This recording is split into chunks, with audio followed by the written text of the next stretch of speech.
હવે આગળ શંકરાચાર્યજી કહે છે, સર્વકામ પરિત્યાગે છે સર્વકર્મ સંન્યાસ સિદ્ધો ભવતિ સ યથા કામો ભવતિ તત્ક્રતુર્ભવતિ યત્ક્રતુર્ભવતિ તત્કર્મ કુરુતે ઇત્યાદિ શ્રુતિભ્યઃ યદ્યદ્ધિ કુરુતે કર્મ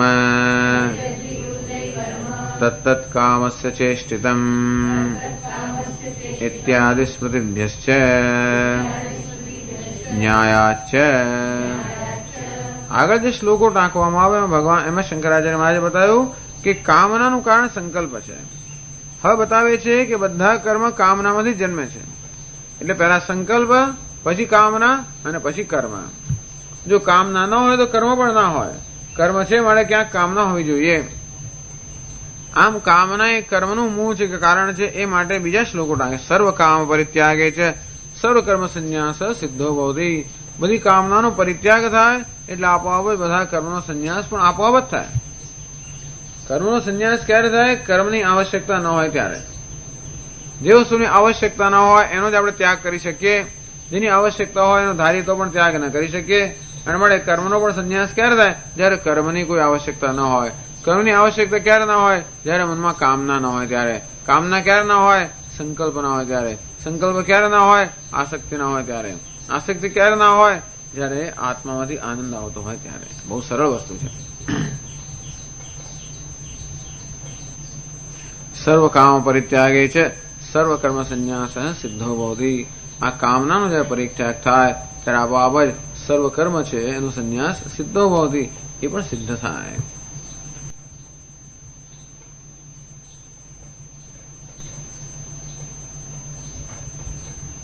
અને એને માટે અહીંયા શંકરાચાર્યજી છંદો કે ઉપનિષદમાંથી વાક્ય કહે છે અને મહાભારતમાંથી પણ કહે છે. સ યથા કામો ભવતિ તત્ક્રતુર્ભવતિ યત્ક્રતુર્ભવતિ તત્કર્મ કુરુતે. જો કેવી સુંદર અહીંયા આગળ વાત કરે છે. આપણા મન કેવી રીતે કામ કરે છે. સ યથા કામો ભવતિ. પહેલા મનુષ્યના મનમાં કામના જન્મે. સપુરુષ ફલ કામો ભવતિ. પહેલા કશું મેળવવાની, ભોગવવાની પહેલા શું જન્મે? કામના જન્મે. તત્ક્રતુર્ભવતિ. એવા કામના જન્મી કે મારે આ વસ્તુ જોઈએ છે, આ વસ્તુ મારે મેળવવી છે, કંઈક કરવું છે, એવી ઈચ્છા એકવાર મનમાં જન્મ્યા પછી શું થાય? મનમાં નિશ્ચય થાય કે આ પ્રમાણે હું કરું તો મારી આ ઈચ્છા પૂરી થાય. બીજું પગથિયું આ છે. પહેલું તો સંકલ્પ છે, તો ના સમજ્યા. પછી શું જન્મી? કામના જન્મી. કામના જન્મે એટલે મનમાં યોજના થાય કે કેવી રીતે હું કામ કરું તો આ કામના મારી પૂરી થાય. અંતેથી જો આ પ્રમાણે કરીશ તો મારી કામના પૂરી થાય. અને એ રીતે એ કામનાને પૂરી કરવા માટે કોઈક કર્મને આપણે સાધન તરીકે સ્વીકારીએ કે જો આમ કરીશ તો મારી કામના પૂરી થાય. એટલે મનમાં યત ક્રતુર્ભવત યસ યથા કામ ભવતિ તત્ ક્રતુર્ભવતિ. એવા કામના ઉત્પન્ન થયા પછી મનમાં એ કામનાને પૂરી કરવા માટેનું યોગ્ય સાધન છે એને માટે નિર્ણય થાય બસ આ કરવું જોઈએ. આમ તો ઈચ્છા જન્મી કે ચાલો જરા કંઈક શું કરીએ તો કે ભૂખ લાગી છે કે નાસ્તો કરવો છે, કંઈક ખાવું છે કે ગમે તે. પછી વિચાર, પછી એ કામના જન્મી. પછી હા જો અત્યારે ચા બનાવીએ કે પછી કંઈક ખીચડી બનાવીએ કે કંઈ કરીએ એમ કરીને પછી એક સાધન નક્કી થાય કે બસ ખીચડી બનાવીશું તો મારી જે ભૂખ છે એ શમી જશે. એટલે પહેલા ભૂખ દૂર કરવાની કામના, પછી એને માટેનું એક વિશિષ્ટ રૂપ ધારણ કરે કે ખીચડી બનાવવી તો ભૂખ દૂર થશે. અથવા ખીચડી બનાવવાની કામના તો આટલું આટલું કરવાથી ખીચડી બનશે. એમ કરીને નિર્ણય થયો કે આ કામના કેમ પૂરી થાય? આ પ્રકારે કર્મ કરવામાં આવશે કે આ સાધનનું અનુષ્ઠાન કરવામાં આવશે તો આ કામના પૂરી થશે. ધારો કે સ્વર્ગ પ્રાપ્ત કરવું છે તો સ્વર્ગની ઈચ્છા મનમાં જન્મ્યા પછી બીજી ઈચ્છા જન્મે કે મારે અગ્નિહોત્ર કર્મ કરવું છે, કારણ કે હું જાણું છું કે અગ્નિહોત્ર કર્મ એ સ્વર્ગની ઈચ્છા પૂરી કરવા માટેનું સાધન છે. અગ્નિહોત્ર કર્મ પછી આપણે એના તરફ આપણી નજર ઠરે. ધારો કે મારે ડોક્ટર થવું છે તો આટલું આટલું કરવું, મારે એન્જિનિયર થવું છે આટલું આટલું કરવું, મારે ધનવાન થવું છે તો આટલું આટલું કરવું, કે મારે આ બિઝનેસ કરવો છે, પૈસા જોઈએ છે તો બસ આ પ્રકારે કેમિકલનો આટલો આમ બિઝનેસ કરીશ અને તો આ પ્રકારે મારી આ ઈચ્છા ધનવાન થવાની પૂરી થશે. અને માટે નક્કી કરે મારે કેમિકલનો બિઝનેસ કરવો છે. તો સ યથા કામો ભવતી તત્ક્રતુર્ભવતી. અને જે પ્રકાર એકવાર ઈચ્છા જન્મે પછી ઈચ્છાને પૂરી કરવા માટેનું યોગ્ય સાધન છે એ સાધનના અનુષ્ઠાનનો મનમાં પછી સંકલ્પ જન્મે કે આ સાધનનું અનુષ્ઠાન કરીશ તો મારી આ ઈચ્છા પૂરી થશે. સ યત ક્રતુર્ભવતી તત્કર્મ કુરુતે. એકવાર નક્કી થયું કે કેમિકલના બિઝનેસ કરવાથી બસ આપણી ઈચ્છા પૂરી થાય, બસ પછી કેમિકલનો બિઝનેસ કરે તો તત્કર્મ કુરુતે, એ કર્મ કરે. આમ જે કે આપણે કર્મ કરતા હોઈએ એ કર્મ ક્યારે કરીએ? જયારે આપણા મનમાં આવો નિશ્ચય થયો હોય કે આ કર્મ કરવાથી મારી ઈચ્છા પૂરી થશે, તો કોઈ કર્મ ના કરે. નાનું મોટું કોઈ પણ કામ આપણે કરતા હોઈએ ક્યારે કરીએ? આપણામાં એવો નિશ્ચય હોય કે આ કામ કરવાથી મારી ઈચ્છા પૂરી થશે. એ પેલા ઈચ્છા જન્મે, એમાંથી પછી આપણામાં નિર્ણય જન્મે કે આ કર્મ કરવું જોઈએ તો મારી ઈચ્છા પૂરી થશે, અને પછી એમાંથી ક્રિયા જન્મે, એ કર્મ સંપન્ન કરવાની. આ પ્રકારની આપણા મનની કામ કરવાની એક પદ્ધતિ છે. કહેવાનો અર્થ એ છે કે એમનો ઈચ્છા જ ન હોય તો કર્મ માટેનો સંકલ્પ જન્મે જ નહીં. ઈચ્છા ન હોય તો કોઈ કર્મમાં આપણી રુચિ જન્મે જ નહીં, કર્મ કરવાની આવશ્યકતા રહે જ નહીં. તો કર્મમાં પ્રયોજન ક્યારે હોય? ઈચ્છા પૂરી કરવાનું. ઈચ્છા જ ન હોય તો કર્મ કરવાની કોઈ આવશ્યકતા ના રહે. ઈચ્છાના ત્યાગથી કર્મનો ત્યાગ થઈ જાય.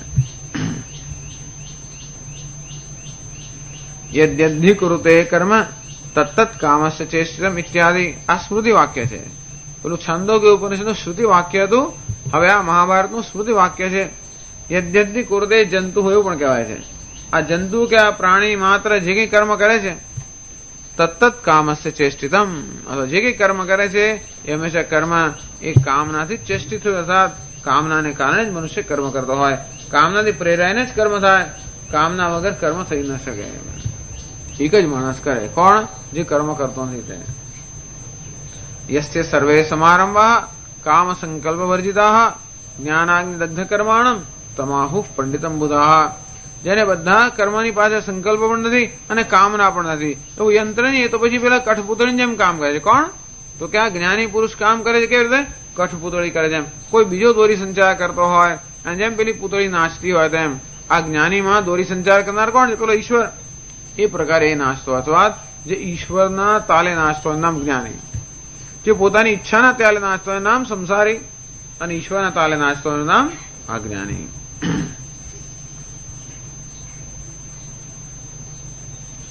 ઇત્યાદિ સ્મૃતિભ્યશ્ચ ન્યાયાચ.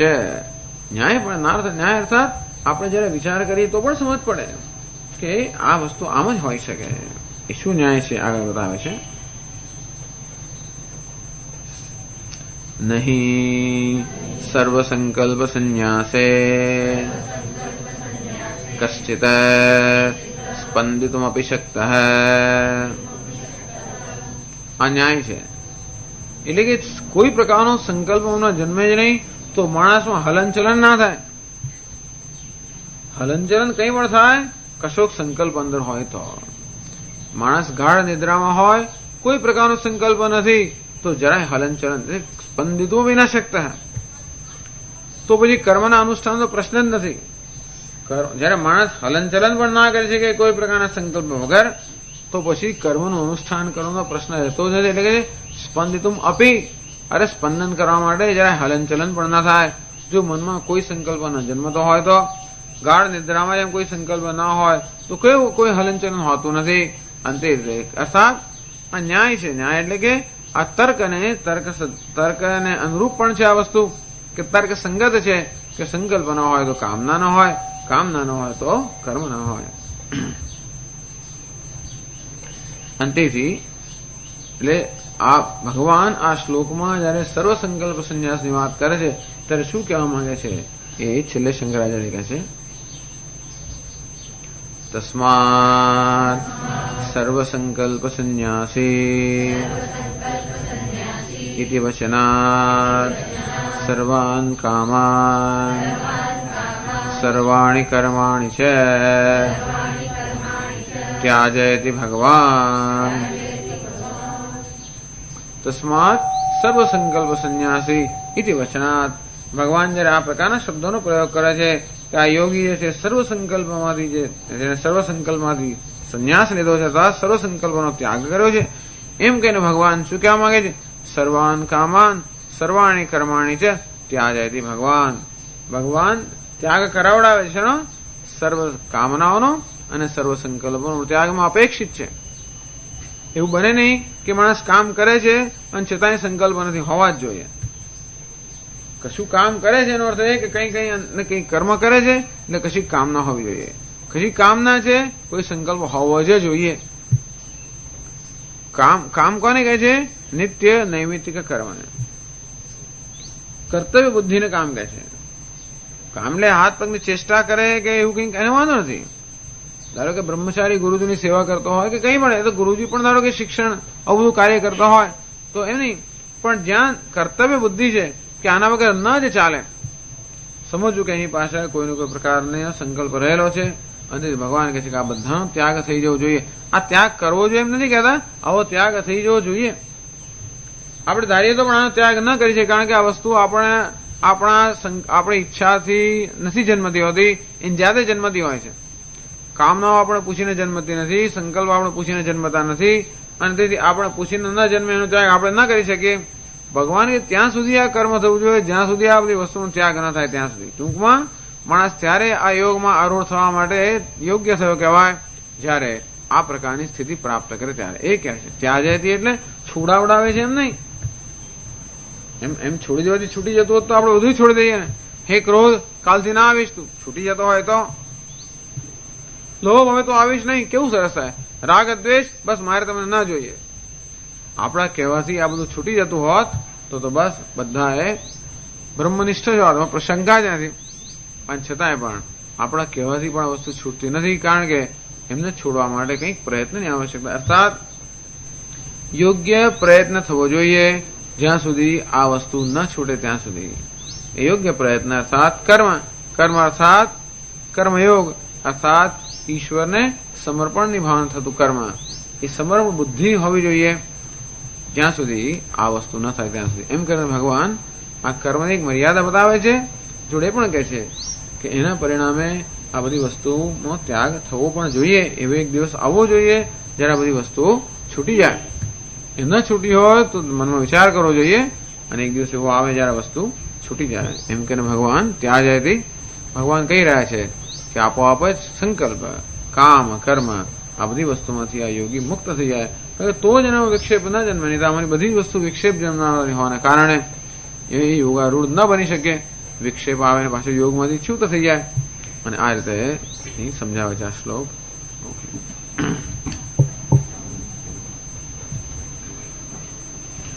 ઓમ પૂર્ણમદ પૂર્ણમિદં પૂર્ણાત પૂર્ણમુદચ્યતે પૂર્ણસ્ય પૂર્ણમાદાય પૂર્ણમેવાવશિષ્યતે. ઓમ શાંતિ શાંતિ શાંતિ. શંકરં શંકરાચાર્યં કેશવં બાદરાયણં સૂત્રભાષ્યકૃતૌ વંદે ભગવन्तौ પુનઃ પુનઃ. ઈશ્વરો ગુરુરાત્મેતિ મૂર્તિભેદવિભાગિને વ્યોમવદ્વ્યાપ્તદેહાય દક્ષિણામૂર્તયે નમઃ. ઓમ શાંતિ શાંતિ શાંતિ. હરિ ઓમ શ્રી ગુરુભ્યો નમઃ. હરિ ઓમ. નારાયણઃ પરો વ્યક્તાत्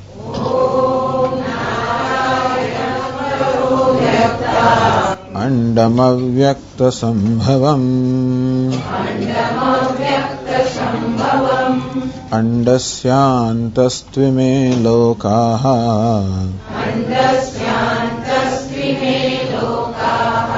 સપ્તદ્વીપા ચ મેદિની.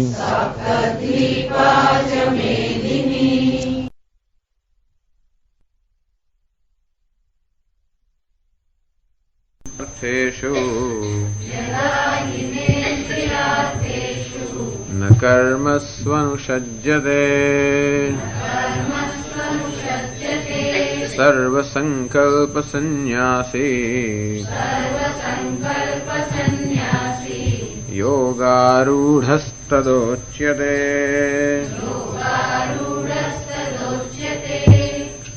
यदा हि इंद्रियार्थेषु कर्मसु न अनुसज्जते इंद्रियार्थ इंद्रियના વિષયો શબ્દ સ્પર્શ વગેરે એમાં જયારે કોઈ અનુશક્તિ અર્થાત એમાં કોઈ ભોગ બુદ્ધિ જયારે હોતી નથી ન કર્મસુ અનુસજ્યતે કર્મમાં કર્તવ્ય બુદ્ધિમાંથી મુક્ત થાય છે. આમ મુક્તિ વિષયોમાં જયારે ભોગ બુદ્ધિ રહી નથી, આમ વિષયોની આસક્તિમાંથી મુક્ત અર્થાત વિષયોમાં ભોગ બુદ્ધિમાંથી મુક્ત છે.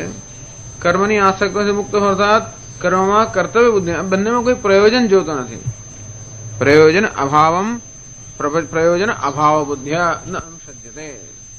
ક્યાંય પણ અનુસંગ અર્થાત ક્યાંય પણ આપણી આસક્તિ ત્યારે હોય ત્યારે કોઈ પ્રયોજન એનાથી સિદ્ધ થવાનું હોય ત્યારે. આમ વિષયોથી કોઈ પ્રયોજન સિદ્ધ થવાનું હોય તો એમાં આસક્તિ હોય, કર્મથી કોઈ પ્રયોજન સિદ્ધ થવાનું હોય તો એમાં આસક્તિ હોય.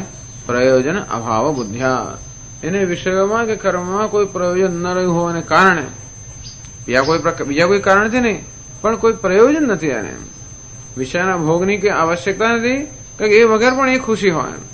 કર્મ કરવાની આવશ્યકતા નથી કે કર્મથી જે મેળવવાનું હોય એ એને જોઈતું નથી. એમ એથી વિવેકને કારણે આ વૈરાગ્ય છે. પ્રયોજનનો અભાવ એટલે જ વૈરાગ્ય. કોઈ વસ્તુમાં જયારે આપણે પ્રયોજન ન દેખાય ત્યારે આપણે એમાં રાગ કે દ્વેષ ના હોય, તેથી દ્વેષ પણ ના હોય અને રાગ પણ ના હોય. જો પ્રયોજન ન હોય તો કંઈક પ્રયોજન હોય તો અને ક્યાં તો કંઈ પ્રયોજન સિદ્ધ થતું હોય તો રાગ હોય, ક્યાં તો કોઈ પ્રયોજનમાં અવરોધ થતો હોય તો દ્વેષ હોય. આમ રાગ અને દ્વેષ કોઈને કોઈ પ્રકારના પ્રયોજન સાથે સંકળાયેલા છે. જીવનમાં અનેક પ્રયોજનો હોવાને કારણે એ પ્રયોજન અનુકૂળ વસ્તુમાં રાગ, એને પ્રતિકૂળ વસ્તુમાં દ્વેષ સ્વાભાવિક છે. પ્રયોજન અભાવ બુદ્ધ્યા, એને કોઈ પ્રયોજન ન રહ્યું હોવાને કારણે રાગ કે દ્વેષ એવું કઈ નથી. તેથી સર્વ સંકલ્પ સંન્યાસી. આમ કરીને એને સંકલ્પનો આસક્તિનો રાગ અને દ્વેષનો એને ત્યાગ એમાંથી જ મુક્ત થઈ ગયો હોવાને કારણે કોઈ ઈચ્છાઓ જન્મતી નથી. આપણો રાગ હોય તો એને પૂરી કરવાની ઈચ્છા જન્મે, દ્વેષ હોય તો એને પૂરી કરવાની ઈચ્છા પણ જન્મે, યોગ અને ક્ષેમની ચિંતા હોય તો એને પૂરા કરવાની ઈચ્છા જન્મે.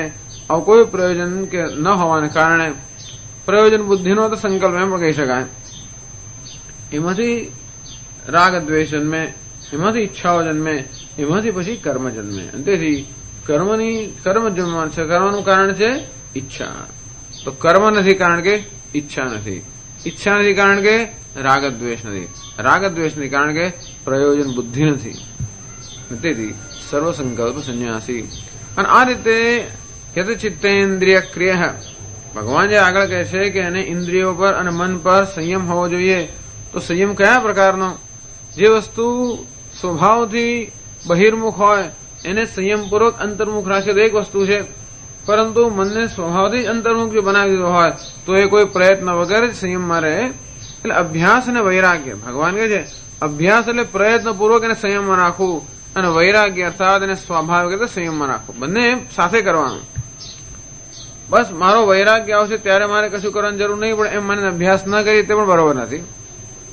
અને અભ્યાસ કરું છું મારે વૈરાગ્યની આવશ્યકતા નથી એવું પણ નથી. વૈરાગ્ય અર્થાત સ્વાભાવિક રીતે મન અંતર્મુખ હોય, અને અભ્યાસ એટલે બહિર્મુખ મન જે છે એને અંતર્મુખ કરવાનો પ્રયત્ન. આમ ટૂંકમાં મનને અંતર્મુખ કરવા ભગવાન બે પ્રયત્ન બતાવે છે. એક તો અભ્યાસ એટલે પ્રયત્નપૂર્વક મનને અંતર્મુખ બનાવવું, અને બીજું મનને જે બહિર્મુખ બનાવે છે એ બહિર્મુખ બનાવવાનું કારણ છે એમાંથી મનને મુક્ત કરવું તો મન અંતર્મુખ બને. આમ જે મનમાં વૈરાગ્ય છે મન અંતર્મુખ છે, પણ ત્યાં સુધી આપણે રાહ ન જોઈ શકીએ કે વૈરાગ્ય ઉત્પન્ન થશે ત્યારે. જયારે રાગ છે ત્યારે પણ સતત મનને આપણે આપણા ધ્યેય વિષયમાં લાવવાનો અભ્યાસ કરીએ. અભ્યાસ અને વૈરાગ્ય. અહીં જે ભગવાન વાત કરે છે એ પૂર્ણ વૈરાગ્યની વાત કરે છે. સર્વ સંકલ્પ સંન્યાસી યોગારૂઢસ્તદોચ્યતે. યોગમાં આરૂઢ ક્યારે થયો? ત્યારે કોઈ પ્રયત્ન વગર જ મન નિષ્ઠ હોય ત્યારે. અર્થાત જેમાં અભ્યાસની પણ આવશ્યકતા ન હોય એને અત્યંત યોગારૂઢ કહેવામાં આવે. અને તો જરૂર એ પ્રકારનું જયારે મન હોય ત્યારે જ્ઞાનમાં નિષ્ઠા પ્રાપ્ત કરવી કોઈ કઠિન વસ્તુ નથી. હવે આગળ કહે છે 5મા શ્લોક સમજાવતા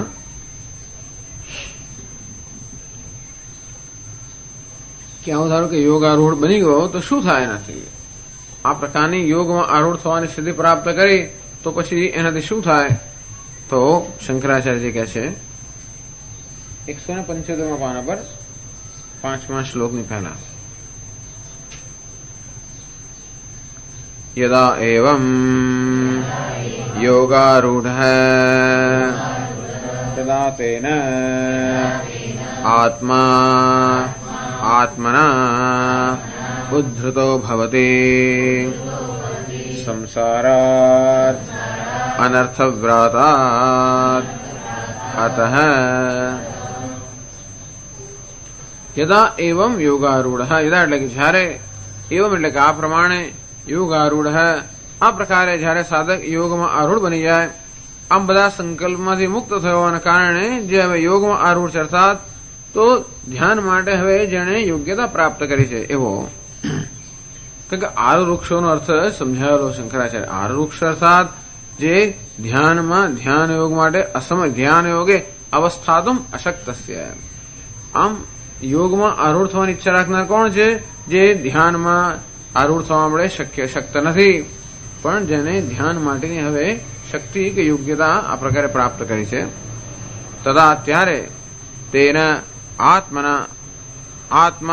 આત્મના ઉદ્ધૃતો ભવતી તે વખતે આવા સાધક પોતાની જાતે જ પોતાનો ઉદ્ધાર કરી શકે છે તદા તેના યોગારૂઢેન આત્મના ઉદ્ધૃતો ભવતી તે વખતે મનુષ્ય પોતે જ પોતાની જાતનો ઉદ્ધાર કરવાનું સામર્થ્ય પ્રાપ્ત કરે ત્યાં સુધી પ્રાપ્ત નથી કરતો ભગવાન કહે છે કે યોગારૂઢ બનવાની ખૂબ આવશ્યકતા છે એટલે 5મા શ્લોકમાં ભગવાન મુખ્યત્વે શા માટે યોગારૂઢ સ્થિતિ પ્રાપ્ત કરવા માટેનો આપણો મૂલ્ય અને પ્રયત્ન હોવો જોઈએ કારણ કે એ પ્રાપ્ત થાય તો જ મનુષ્ય પોતે પોતાની જાતનો ઉદ્ધાર કરી શકે છે અને રીતે સંસારમાંથી મનુષ્ય ઉગરી જાય છે તો કેવી રીતે પોતાની જાતને જ પોતાનો સંસારમાંથી ઉદ્ધાર કરવો એ માટે આવશ્યકતા છે યોગારૂઢતાની ઉદ્ધૃતો ભવતી સંસારાત અનર્થ વ્રાતાત અનર્થનો આખો સમૂહ જે સંસાર છે એટલે શોક અને મોહ નામનો જે સંસાર છે એમાંથી મનુષ્ય પોતાની જાતને ઉગારી શકે જ્યારે મનુષ્ય યોગારૂઢ બન્યો હોય ત્યારે અતઃ એવું હોવાને કારણે ભગવાન કહે છે 5મા શ્લોકમાં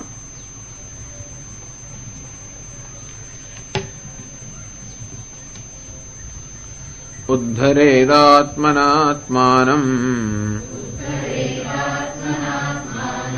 નાત્માનમવસાદયેત આત્મૈવ હ્યાત્મનો બંધુઃ આત્મૈવ રિપુરાત્મનઃ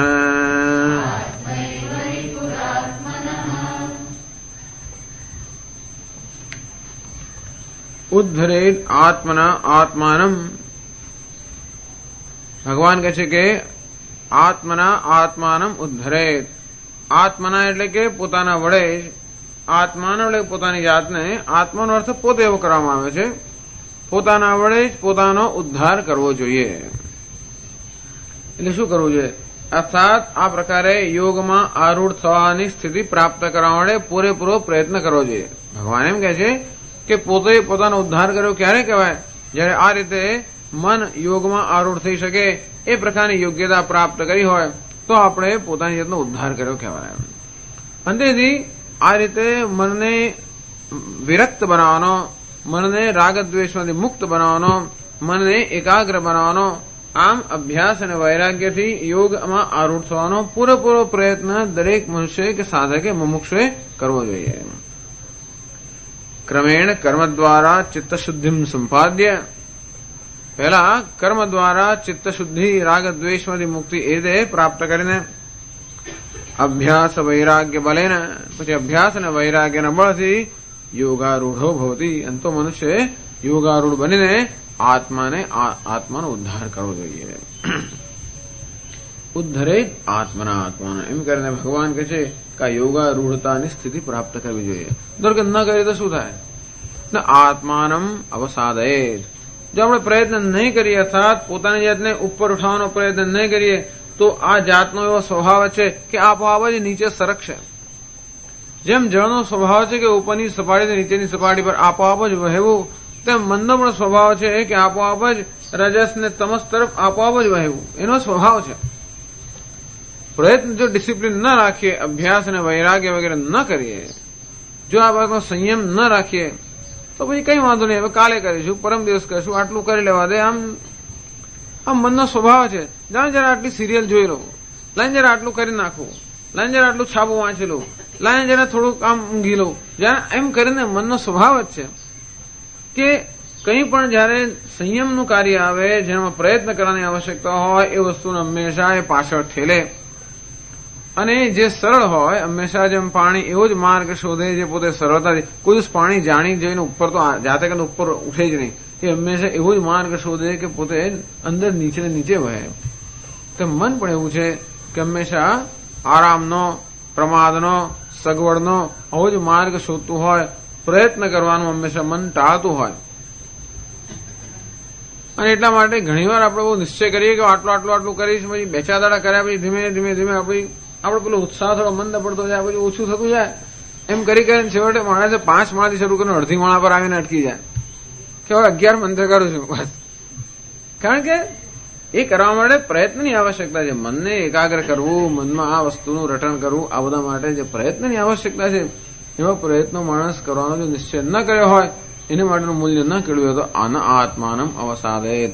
આત્મા અર્થાત મનનો સ્વભાવ જ છે કે હંમેશા અવસાદનમ, એ નીચું જ પડતું જાય, એનું અધઃપતન થતું જાય.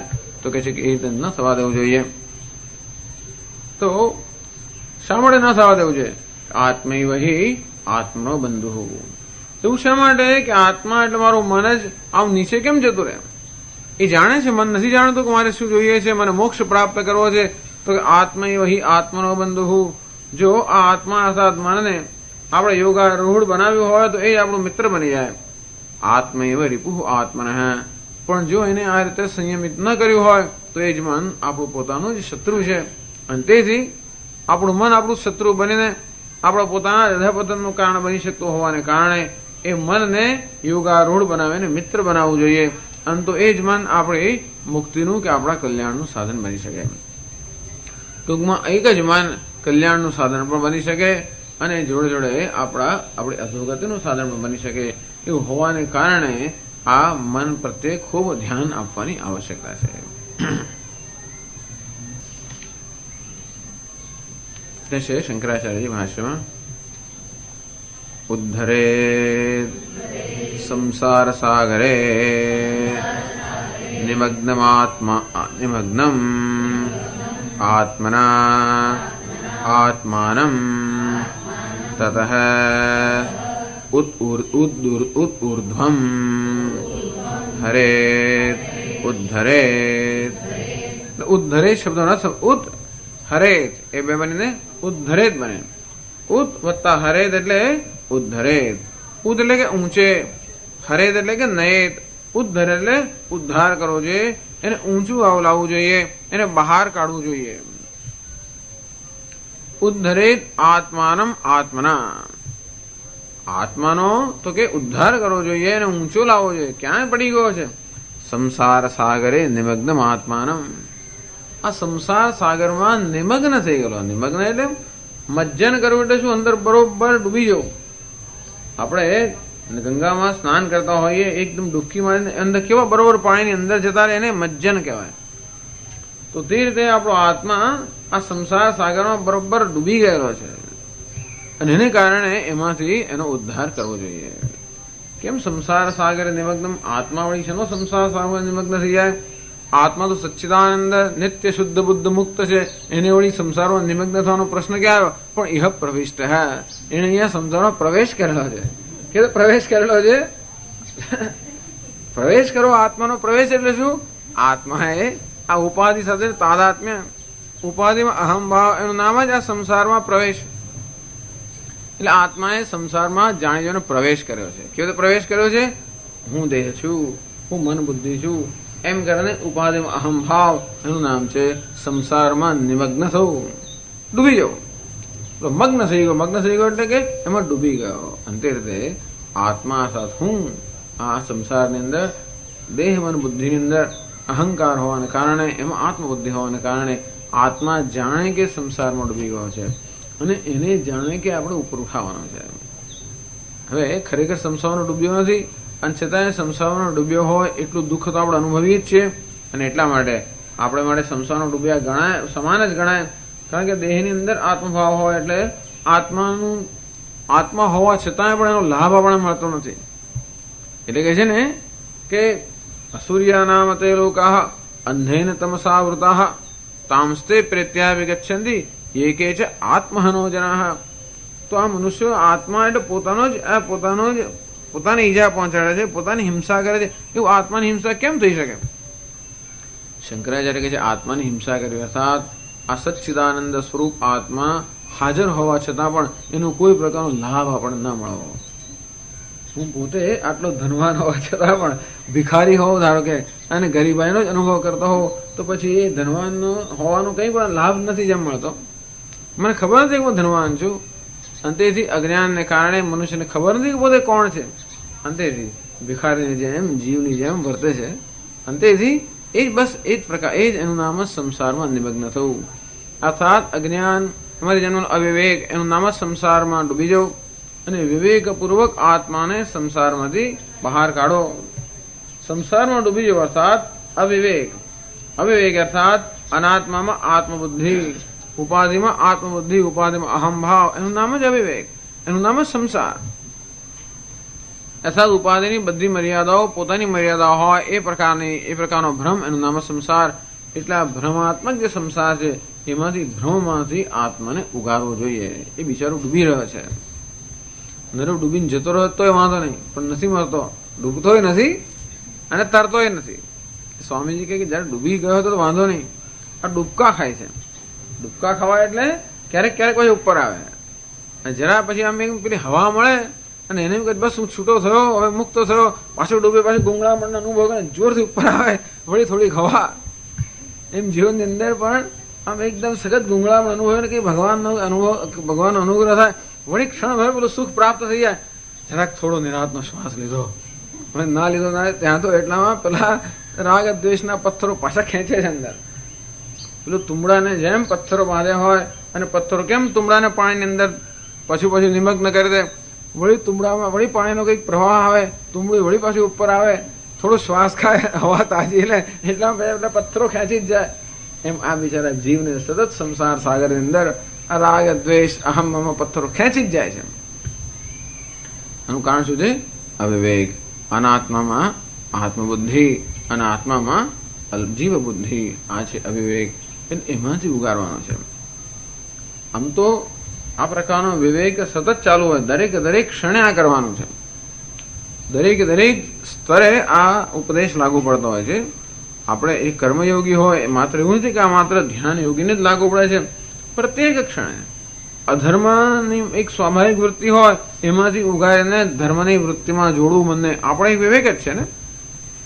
એટલે હંમેશા પેલો અધર્મનો માર્ગ આમ જરા સરળ હોય અથવા શોર્ટકટ એટલે જરા ટૂંકમાં પતાવી દઉં એવું સામાન્ય. પેલા રસોઈયાઓ 10 માણસો વધી ગયા એટલે થોડું પાણી નાખે, થોડો ચણાનો લોટ નાખે, દાળ ઉકાળી નાખે, એવું કરી નાખે એટલે પતાવી નાખે કામ.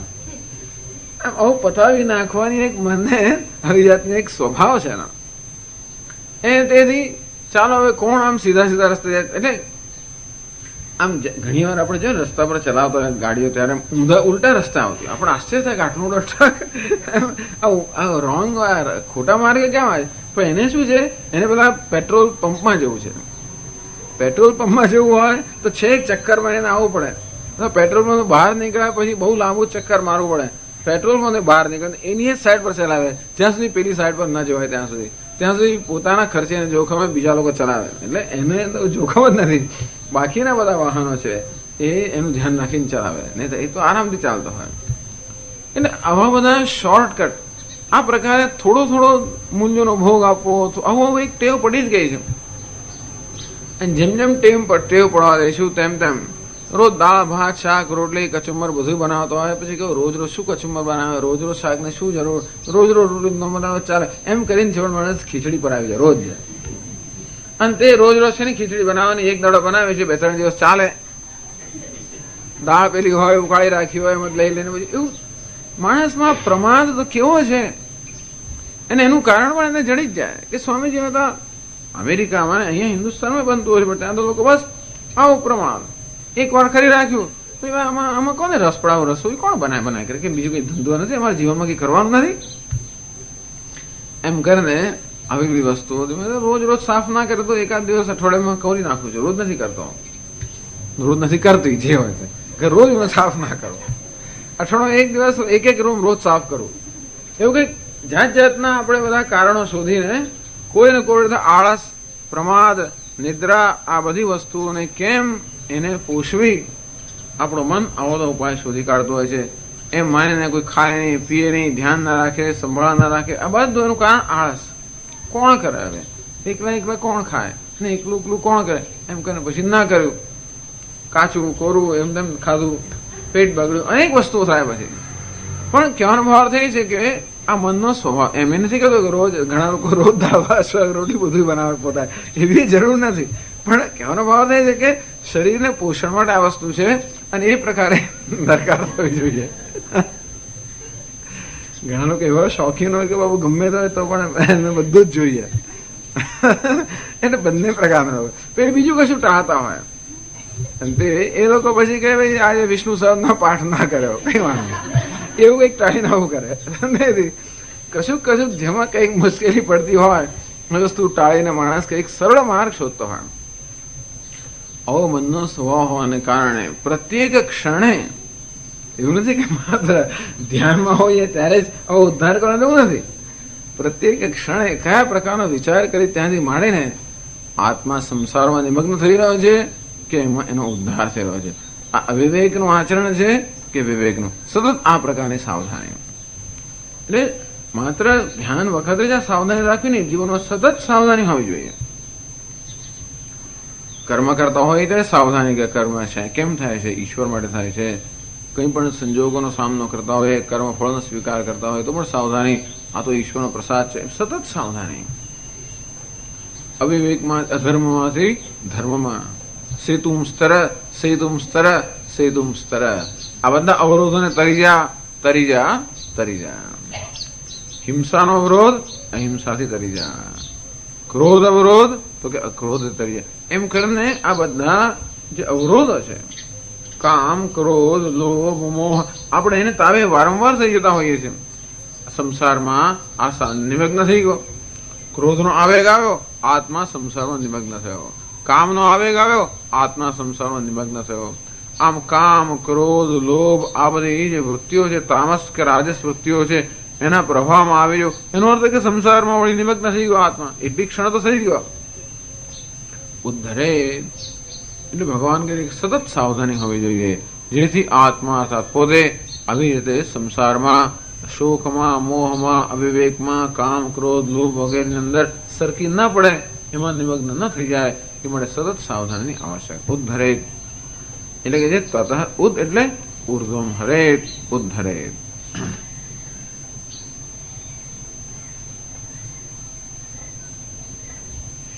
કેવી રીતે ઉદ્ધાર કરો? શંકરાચાર્ય આગળ કહે છે, યોગારૂઢતામ આપાદયેત ઇત્યર્થઃ. અર્થાત યોગારૂઢતા, યોગારૂઢ બનવાની સ્થિતિ પ્રાપ્ત કરવાનો સતત પ્રયત્ન કરવો જોઈએ. એટલે કહે છે કે જો ન કરીએ તો અધપતન થવાના કારણે એ પછી એ કહે છે, એ પાછળ કહે છે, પણ યોગારૂઢ બનવામાં પોતાના મનને રાગદ્વેષથી મુક્ત બનાવવાનો, પોતાના મનમાં સતત વિવેક જાગૃત કરવાનો, પોતાના મનને પોતાના ધ્યેયથી સતત સભાન રાખવાનો આ પ્રકારનો પ્રયત્ન થવો જ જોઈએ. સતત પોતાના ધ્યેયની સભાનતા.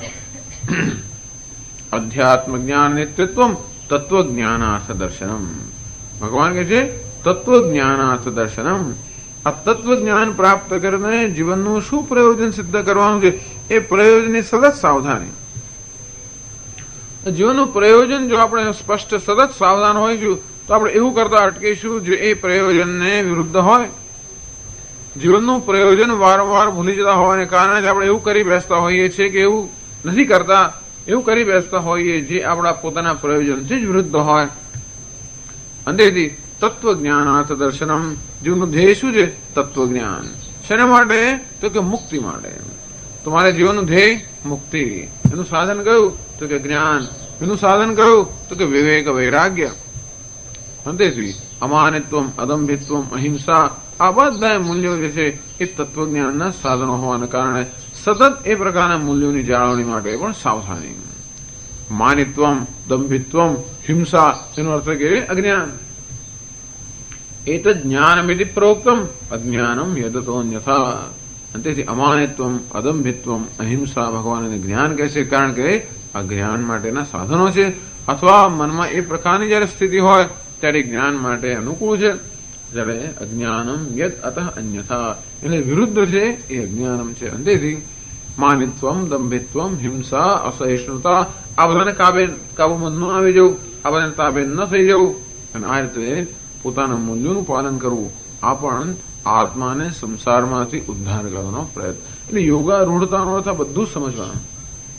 વેદાંતના સંદર્ભમાં માત્ર ધ્યાનનો સમયમાં જે પ્રક્રિયા છે એટલું જ યોગારૂઢતા માટેનું સાધન નથી, પણ સમગ્ર જીવન આપણું જે છે એ યોગારૂઢ બનવા માટેનું સાધન છે. કારણ કે આપણું સમગ્ર જીવન જ આની સાધના છે. એટલા માટે યત કરવો છે યદશનાથી જે કંઈ કરતો હોય એ પણ હંમેશા જ્ઞાનનું સાધન જ બની જવું જોઈએ. એનું નામ જ યોગ. કર્મ કરતા હોય તો પણ જ્ઞાનનું સાધન, કર્મ ન કરતા હોય તો પણ જ્ઞાનનું સાધન. જે કંઈ કરતા હોય કે ન કરતા હોય એ બધાની પાસે એક જ ધ્યેય અને તે છે જ્ઞાન. અંતઃકરણ શુદ્ધિ, અંતઃકરણની પવિત્રતા. અહિંસા, સત્ય, અસ્તેય આ બધા મૂલ્યો જે છે એ બધા મૂલ્યોનું આચરણ. આ છે ઉદ્ધરેત આત્મા. એમ કરતા કરતા મનુષ્ય યોગારૂઢ બને. યોગ શાસ્ત્રમાં કહ્યું છે યોગારૂઢ થવાનું પહેલું પગથિયું યમ, બીજું પગથિયું નિયમ. આ બધાની માટેની સાવધાની જોઈએ. એ યોગારૂઢતામ આપાદે ઇત્યર્થ. મનુષ્ય અર્થે યોગારૂઢ બનવાનો સતત સાવધાનીપૂર્વક પ્રયત્ન કરવો જોઈએ. યોગ પ્રાપ્તાઓ અનાસ્થાતુ ન કર્તવ્ય. એ સાથે એ પણ કહે છે ભગવાન ક્યારે તે યોગની પ્રાપ્તિમાં કે મનને આવી રીતે મન પર સંયમ લાવવામાં, મનને એકાગ્ર બનાવવામાં, મનમાં વિવેક જાગૃત ને વૈરાગ્ય જાગૃત કરવામાં કોઈ પ્રકારનો પ્રમાદ ન થવો જોઈએ. અર્થાત એમ ન કરવાથી પોતાને હાનિ પહોંચે છે. આમ કરવાથી પોતાને કલ્યાણ થાય છે. જો કંઈક ન કરવાથી કલ્યાણ હાનિ ન થતો આપણે ન કરીએ, નથી કરવો. પ્રયત્ન કરવાથી ધારો કે આપણે કંઈક મળતું હોય, પ્રયત્ન ન કરવાથી ન મળતું હોય એનું કંઈ બગડતું ના તો આપણે ન કરીએ. અર્થાત યોગારૂઢ બનવાથી આપણને આપણું કલ્યાણ થતું હોય, તો યોગારૂઢ ન બનવાથી જો નુકસાન ન થતું આપણે કંઈક ફરી કરી લઈશું, આવતા જન્મમાં કરીશું. તો કે નહીં, યોગારૂઢ ન બનવાથી અયોગારૂઢ બનાવે છે. સંસારમાં વધારે નિમગ્ન થઈએ છીએ. આ સંસાર વસ્તુ સતત ખેંચતું હોય છે અને તેથી આ એક દૈવાસુર સંગ્રામ સતત ચાલતો જ હોય છે. જો દેવતાઓ સાવધાનીપૂર્વક એની અંદર યુદ્ધ ન કરે તો પેલા અસુરો તૈયાર જ છે એમને ઘેરીને એમના પર. કારણ કે જો સીતા સાવધાની ન રાખે રાવણ તૈયાર જ ઉભેલો છે. રામને પણ મોકલી દે, લક્ષ્મણને પણ મોકલી દે, કોઈ રેખા કશ્યપનો પણ વિવેક ન રાખે તો રાવણ તૈયાર જ ઉભેલો છે એનું અપહરણ કરી જવા માટે. અને તેથી આ બધું આપણા મનરૂપી સીતાનું અપહરણ કરી જવા માટે આ બધા અસુરો તૈયાર જ છે. એવું હોવાને કારણે જો સાવધાન નહીં રહીએ તો આસુરી સંપત્તિને વશ બની જ જવાના. અને તેથી દૈવી સંપત્તિ જાગૃત કરવાનો કે દૈવી સંપત્તિને કેળવવાનો સતત સાવધાનીપૂર્વક પ્રયત્ન થવો જોઈએ. એટલે આગળ કહે છે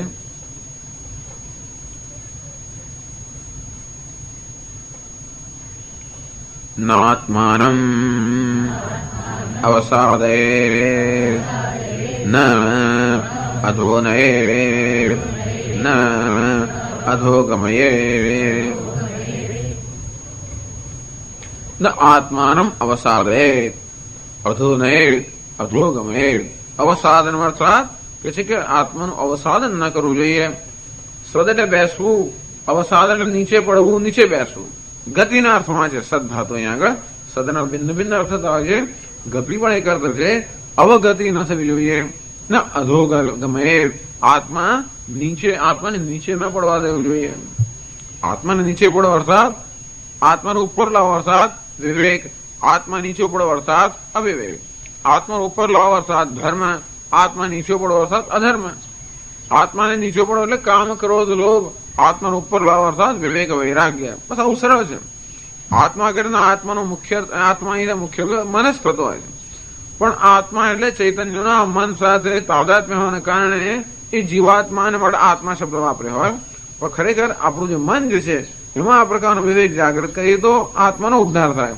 મનમાં વિવેક હોય તો આત્માની અધોગતિ થાય. ન અધોનેત ન અધોગમેત. એટલે કે યોગ પ્રાપ્તિના ઉપાયનું અનુષ્ઠાન ન કરીએ તો આપોઆપ જ પેલી આપણી જે અવિહીન વૃત્તિઓ છે એ હીન વૃત્તિઓના પ્રભાવમાં મન આવી જવાને કારણે આપણા પ્રયત્ન વગર જ આત્માનું અધપતન થશે. એમાં આપણે પ્રયત્ન કરવાની જરૂર નથી. અર્થાત નીચે પડવામાં કોઈ પ્રયત્ન, ટેકરી પર ચડવું હોય તો જ પ્રયત્ન કરવો પડે. નીચે ઉતરવામાં કે ગબડવામાં કઈ પ્રયત્ન જરૂર નથી. અને તેથી પ્રયત્નપૂર્વક આપણે આ મનને એટલે કે આત્માને ઉદ્ધાર કરવાનો પ્રયત્ન નહીં કરીએ તો નીચે તો આપોઆપ જ જશે. એના માટે તમારે પ્રયત્નની જરૂર નથી, કારણ કે એની સ્વાભાવિક ગતિ છે. એટલે કે છે ન અધોને. તો કોઈને એમ થાય કે કઈ વાંધો નહીં, કોઈ આપણો મિત્ર આપણે બચાવી લે છે, એમાં શું વાંધો છે? તો ભગવાન કહે છે આગળ શંકરાચાર્ય કહે છે આત્મૈવ હિ યસ્માત આત્મનઃ બંધુ. એટલા બધા અમને મદદ કરનારા છે કે બંધુ અપી તાવત મોક્ષમ પ્રતિ પ્રતિકૂળ એવા. જેને આપણે બંધુ કહીએ છીએ એ પણ મોક્ષ માટે તો પ્રતિકૂળ છે. ભલે વ્યવહાર માટે અનુકૂળ હોય પણ મોક્ષ માટે પ્રતિકૂળ છે. કેમ? સ્નેહાદિ બંધન આયતનત્વાત. કારણ કે એ બંધુ કોને કહેવાય? જે આપણે બાંધેનું નામ બંધુ. મિત્ર કોને કહેવાય? જ્યાં આગળ સ્નેહ હોય ત્યાં. સ્નેહ એટલે ચિકાશ. જ્યાં આગળ કંઈક લાગેલું હોય, ચોંટેલું હોય નામ સ્નેહ. અને સ્નેહ હો તો બંધુ એટલે શું? જે સ્નેહથી આપણે બાંધે છે. આમ બહારના જે બંધુઓ છે ખરેખર તો સ્નેહથી આપણે બાંધતા હોવાને કારણે આપણે માટે અવરોધરૂપ બને છે. કારણ કે મનમાં કઈ વસ્તુ અવરોધરૂપ બને છે મનને એકાગ્ર કરવામાં? આ બધો સ્નેહ, એ જ રાગ અને દ્વેષ બંને. બંધુરતાવત મોક્ષમ પ્રતિ પ્રતિકૂળ એવ સ્નેહાદિ બંધનાયતનત્વાત. કારણ કે એ સ્નેહના બંધનથી એ બંધુ તો ખરેખર આપણને મોક્ષમાં પ્રતિકૂળ હોવાને કારણે કુલ તો શત્રુ છે. એટલે સ્વામીજી અમારા કે હંમેશા કે વેદાંત કે જે સાધકો કે મુમુક્ષુઓ છે એમણે ક્યારેય પણ એવી ઇન્ટિમસી ના કરવી જોઈએ. બધાની તો મિત્રતા હોવી જોઈએ, પણ મિત્રતા એવી ન હોવી જોઈએ કે પછી તમે એકદમ ઇન્ટિમસી, એકદમ જ પરસ્પર બહુ ગાઢ સંબંધ એવો જો થઈ જાય તો એ વસ્તુ પણ અવરોધરૂપ છે. કે આ તો સ્વામી બહુ સ્વાર્થી વસ્તુ છે. કોઈ મિત્રતા હોવી જોઈએ, બધાની સાથે સ્નેહ હોવો જોઈએ, પ્રસન્નતાથી વર્તન હોવું જોઈએ, બધાને પ્રેમ હોવો જોઈએ, બધાની સેવા કરવાની તત્પરતા બધું હોવું જોઈએ. પણ ગાઢ મિત્રતા એટલે શું? કોઈના વગર ન ચાલે. એકદમ ચીપકી ગયા આપણે પછી શું થાય? કોઈના વગર ન ચાલે. એનો અર્થ એ થયો કે અવરોધ થયો.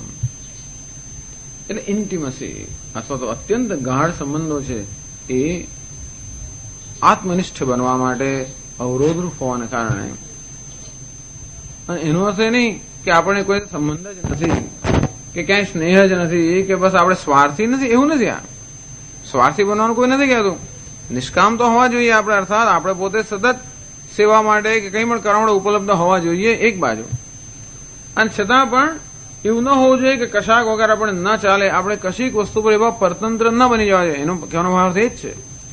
ગાઢ મિત્રતા કે ગાઢ સંબંધનો અર્થ કે એ સંબંધ પર આપણે પરતંત્ર બની ગયા. સંબંધ સારો હોય એ પણ સારો, પણ પરતંત્રતા ન હોવી જોઈએ. બસ એ જ એનો ભાવાર્થ છે કે પરતંત્રતા એટલી હદ સુધીનો કોઈ વિષય સાથે કે કોઈ વ્યક્તિ સાથે ક્યાંય પણ એવો સંબંધ ન ઉત્પન્ન કરવો જોઈએ કે આપણે પરતંત્ર બની જઈએ. નહીતર એ સ્નેહનું બંધન છે આપણે બાંધી રાખીએ, પછી ક્યાંક જવા ના દે આપણને. આપણે કેમ્પમાં જોઈએ તો પણ ના જવાય, ક્લાસમાં જોઈએ તો કશે કરવું તો ના કરે. કેમ? સ્નેહનો સંબંધ છે. તેથી આ તો કરવું પડે, આ તો ના કરવું પડે વગેરે વગેરે. ક્લાસમાં જો બી સાથે જ જવું પડે એવું થાય. એક ના તો બીજું ના, બીજું ના તો એમ કરી કરીને ઘણું બધું થાય. તેથી તસ્માત યુક્તમ અવધારણમ આત્મા એવ હિ આત્માનો બંધુ. આત્મા જ આત્માનો બંધુ છે. આત્મા જ કેમ કહો છો? ભલે આત્મા આપણો બંધુ હોય તો બીજા બધા બંધુ ઘણા છે, તો કે બીજા બધા બંધુ ભલે રહ્યા એ વ્યવહારની દ્રષ્ટિએ બંધુ છે, પરંતુ આ દ્રષ્ટિએ એ જ વસ્તુ બંધુ કેમ કહે છે? બંધન કરનાર હોવાને, સ્નેહનું બંધન કરનાર હોવાને કારણે વાસ્તવમાં એક આત્મા અર્થાત આપણું પોતાનું જ મન, આપણી વિવેક બુદ્ધિ એ આપણું મિત્ર છે. અવિવેક એ આપણો શત્રુ છે અને વિવેક આપણો મિત્ર છે.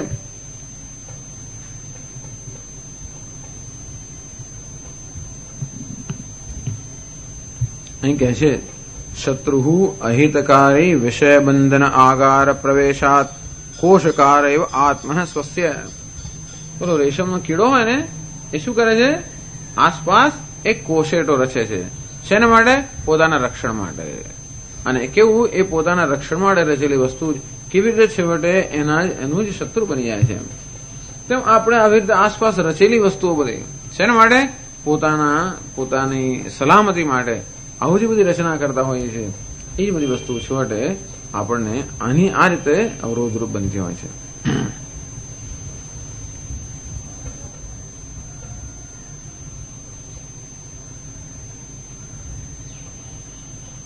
સ્નેહાદિ આદિ શબ્દાત તદ અનુગુણ પ્રવૃત્તિ વિષયત્વ ગૃહ્યતે.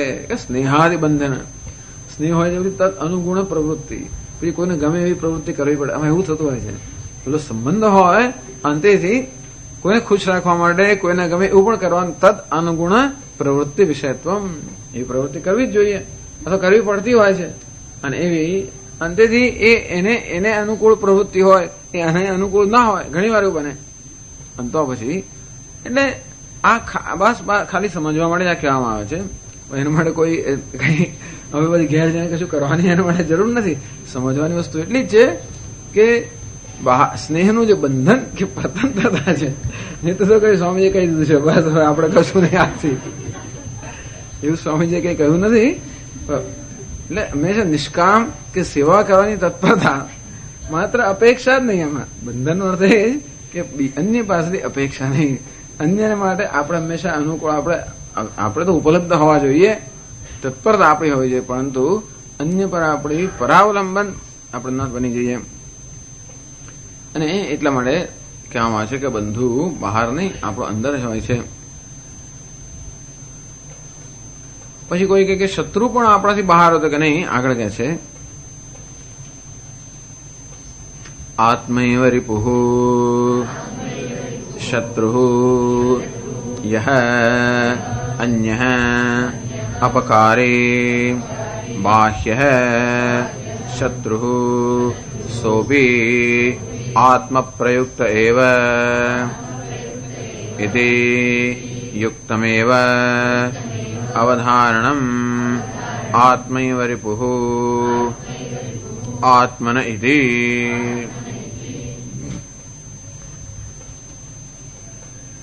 આત્મૈવ રિપુઃ આત્મન.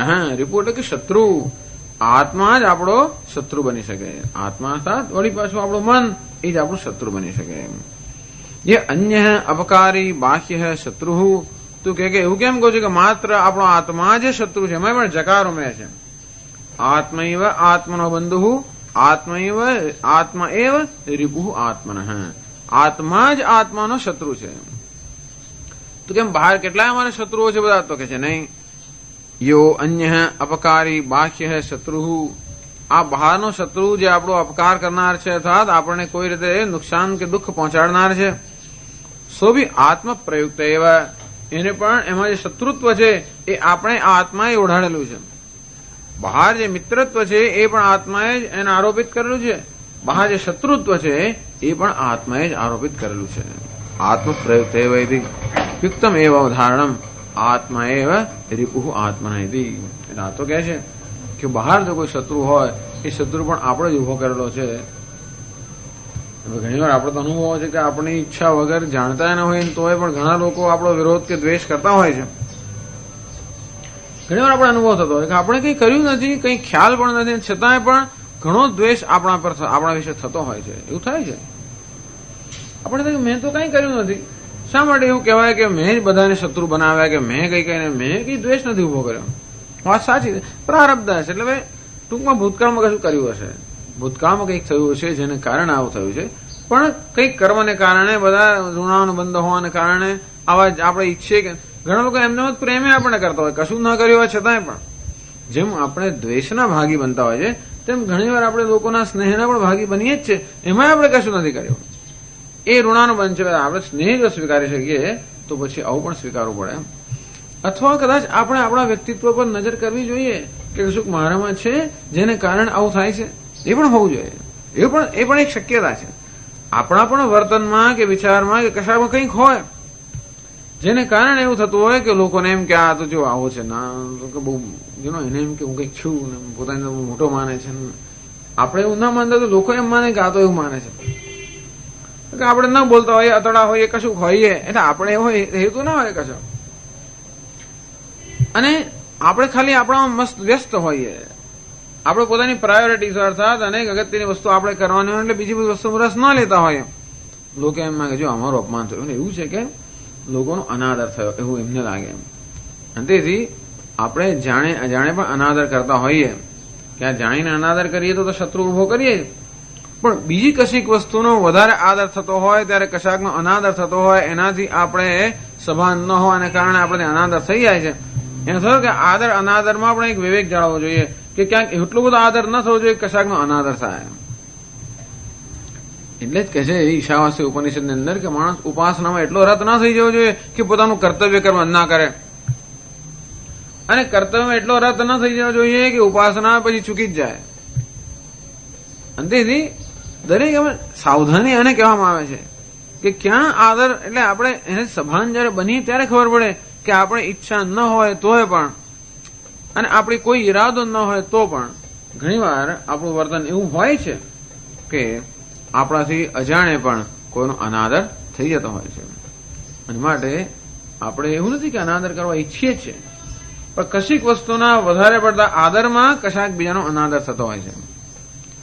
તો એ રીતે પણ કોઈક રીતે આપણે બીજામાં આ પ્રકારનો ભાવ ઉત્પન્ન કરવા માટે કોઈક રીતે જવાબદાર બનતા હોઈએ છીએ. જો આપણે જવાબદારી લેવા માંગતા હોઈએ તો, અર્થાત જો જીવનમાં આપણે બધી વસ્તુની જવાબદારી લેવાનો અર્થ નહીં કે પોતાનો તિરસ્કાર કરીને કકડાટ કરો કે અરે હું તો આવો જ છું, આવો જ, એવું નહીં. પણ આપણે જવાબદારી લેવા માંગતા હોઈએ તો આપણે વિચાર કરીએ કે મારા વર્તનમાં એવું કશું છે જેને કારણે કોઈએ મારી સાથે આવી રીતે વર્તવું પડે. જો કોઈ આપણને સ્નેહ કરતું હોય એને માટે આપણે આપણી જાતને અભિનંદન આપતા હોઈએ, તો કોઈ આપણો દ્વેષ કરતું હોય તો એ પણ એક જાણવાનો વિષય છે. અર્થાત દરેક સંબંધ કે દરેક અનુભવ આપણે કઈ ને કઈ શીખવી શકે જો આપણે શીખવા માંગતા હોઈએ તો. આપણને અનુકૂળ ના હોય વસ્તુનો આપણે તરત અનાદર કે તિરસ્કાર કરી દેતા હોઈએ છીએ કે મને શું ના બોલું ના બોલે એમ કરીને આપણે તરત એને હડસેલી મૂકીએ કે અનાદર કરી દે. બરોબર છે, છતાં એવું હોવાને એનું કશું કારણ છે, એવું કંઈક મારે છે જે શીખવું જોઈએ, એવું છે જે મારે એને જેને સાવધાન રહેવું જોઈએ. જો એ રીતે આપણે વિચાર કરીશું તો કદાચ એમાંથી પણ કંઈક આપણે પ્રાપ્ત કરી શકીશું. એટલે જો આ શંકરાચાર્યનું વાક્ય આપણે માનીએ તો આવી રીતે વિચાર કરી શકીએ. કારણ કે એ તો કહે છે યો શત્રુ અન્ય અપકારી બાહ્ય શત્રુ સો ભી આત્મ પ્રયુક્ત એવા. એ પણ આત્મા વડે પ્રયુક્ત થયો હોવાને કારણે શત્રુ પણ આત્મા જ ઉત્પન્ન કરે છે એવો એનો અર્થ થાય. અને તેથી મિત્ર અને શત્રુ બંને આપણું મન છે. અજાત શત્રુ કોઈ એવું એક ટાઇટલ મળે યુધિષ્ઠિર કે એવા કોઈક બહુ વિરલ મનુષ્ય હોય જે અજાત શત્રુને એવું ટાઇટલ મળે, જેનું કોઈ શત્રુ જ નથી. એવું કંઈક એનું મન, એવું કંઈક એનું વ્યક્તિત્વ હશે, કોઈ એની સાથે શત્રુતા કરી જ ના શકે. એવું વ્યક્તિત્વ હોય કે કોઈ એનો દ્વેષ ન જ કરી શકે, એમણે કશું ન કરવાની જરૂર પડે, એવું વ્યક્તિત્વ આપણે ઉત્પન્ન કરીએ એ આપણો આદર્શ છે. અહિંસાની પરાકાષ્ઠા કઈ તો કે જેની સન્નિધિમાં હિંસા શાંત જ થઈ જાય. આપણી સન્નિધિમાં પણ દ્વેષ થતો એનો થતો કે દ્વેષનું કારણ આપણામાં છે. ધારો કે આપણે કોઈને માટેના દ્વેષનું કે કશાનું કારણ બનતા હોય આપણી સન્નિધિમાં પણ એનો અર્થ કે જે આપણે સુધરવાની જરૂર છે. એટલે સુધરવાની કોઈ મર્યાદા જ નથી. એટલે અંશે માણસ સુધરી શકે કે માણસ ઈશ્વર જ બની જાય. અને ત્યાં સુધી આ કાર્ય પૂરું થતું નથી જ્યાં સુધી આપણું એવું વ્યક્તિત્વ ન બને કે સતત જ્યાં એમાંથી માત્ર એક સુગંધ જ પ્રસરતી હોય, સદગુણની કે પ્રેમની કે સહાનુભૂતિની, ક્ષમાની, સહિષ્ણુતાની વગેરેની સુવાસ આપોઆપ જ પ્રસરતી હોય, જેનો અનુભવ બીજાને થયા વગર રહે જ નહીં. કોઈ રમણ મહર્ષિની સન્નિધિમાં માણસ બેઠેલા આપોઆપ જ એનું મન શાંત બની જાય. હજારો લોકો એવું કહેલું છે કે અમે ત્યાં જઈએ ને અમારા પ્રશ્નો આપોઆપ ઉકલી જાય. આપણે કદાચ કહીએ કે આ તો બધો વહેમ છે, પણ એ પ્રકારની એક સન્નિધિ એની પ્રેઝન્સમાં એ પ્રકારનું એક બળ છે જેને કારણે આપોઆપ જ એ પ્રકારનું વાતાવરણ ઉત્પન્ન થાય. અને તેથી આપણે દરેક મનુષ્ય પોતાની આસપાસ એક પ્રકારનો ઓરા કે એક વાતાવરણ લઈને જ હંમેશા ફરતું હોય. એવું આપણું કેમ ઉત્પન્ન ન થાય કે કોઈ આપણો દ્વેષ કરે જ નહીં.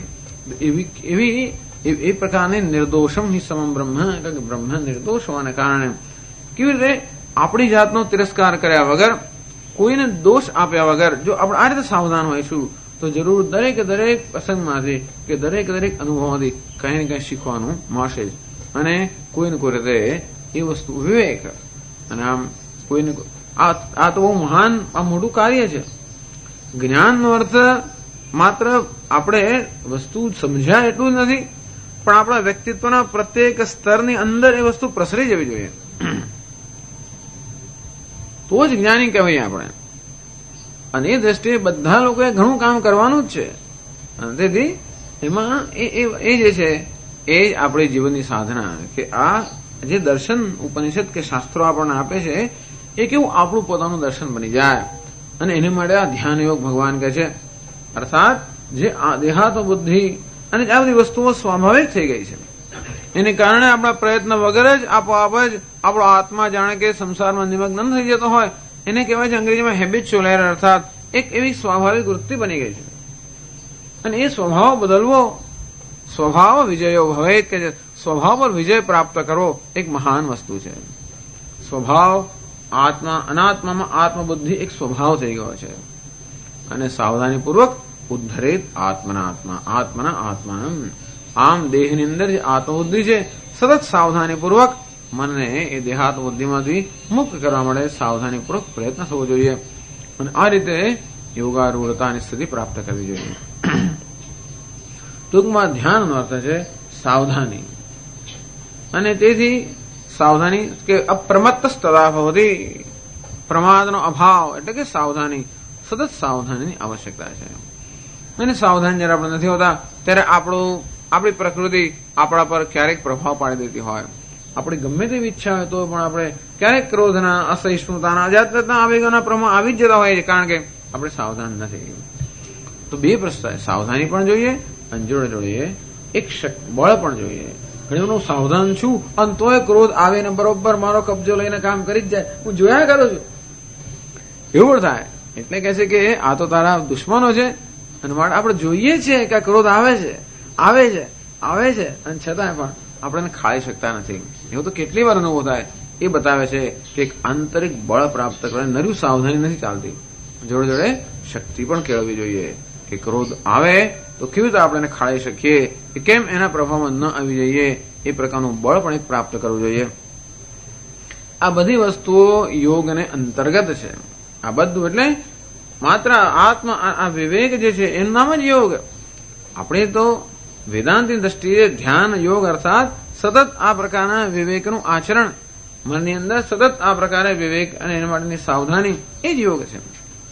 એટલે ભલે બેઠા કેમ બેઠા ના બેઠા એ બધું વસ્તુઓ પાલન થાય કે ન થાય તો પણ અગત્યની વસ્તુ છે કે સતત સાવધાનીપૂર્વક આ પ્રકારનો વિવેક થવો જોઈએ.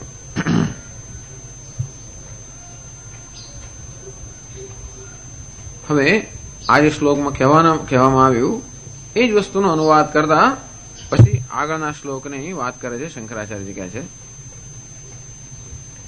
આત્મૈવ બંધુઃ આત્મૈવ રિપુઃ આત્મનઃ ઇતિ ઉક્તમ તત્ર કિમ લક્ષણ આત્મનો બંધુઃ કિમ લક્ષણો વા આત્મનો રિપુઃ ઇતિ ઉચ્યતે. આત્મૈવ બંધુઃ આત્મા એવ રિપુઃ આત્મનઃ ઇતિ ઉક્તમ. આગળના શ્લોકમાં કહેવામાં આવ્યું કે આત્મા જ આ પોતાનો મિત્ર છે અને આત્મા જ પોતાનો શત્રુ છે. આત્માનો અર્થ ત્યાં અંતઃકરણ જ કરવામાં આવ્યો છે. આપણું મન જ આપણું મિત્ર હોય, આપણું મન જ આપણું શત્રુ છે, એવું જે કહેવામાં આવ્યું. તો પ્રશ્ન થાય, કેમ લક્ષણ આત્મનો બંધુઃ, મન કેવું હોય તો એ મન આપણું બંધુ બની જાય. કેમ લક્ષણો આત્મનો વા રિપુઃ, કેવું આપણું મન હોય તો આપણું શત્રુ બને. એટલે કયા પ્રકારનું મન આપણું મિત્ર છે અને કયા પ્રકારનું મન આપણું શત્રુ છે, એવો પ્રશ્ન ઉપસ્થિત થાય. એનો ઉત્તર ભગવાન 6થા શ્લોકમાં આપે છે. બંધુરાત્માત્મનસ્તસ્ય યેનાત્મૈવાત્મના જિતઃ અનાત્મનસ્તુ શત્રુત્વે વર્તેતાત્મૈવ શત્રુવત.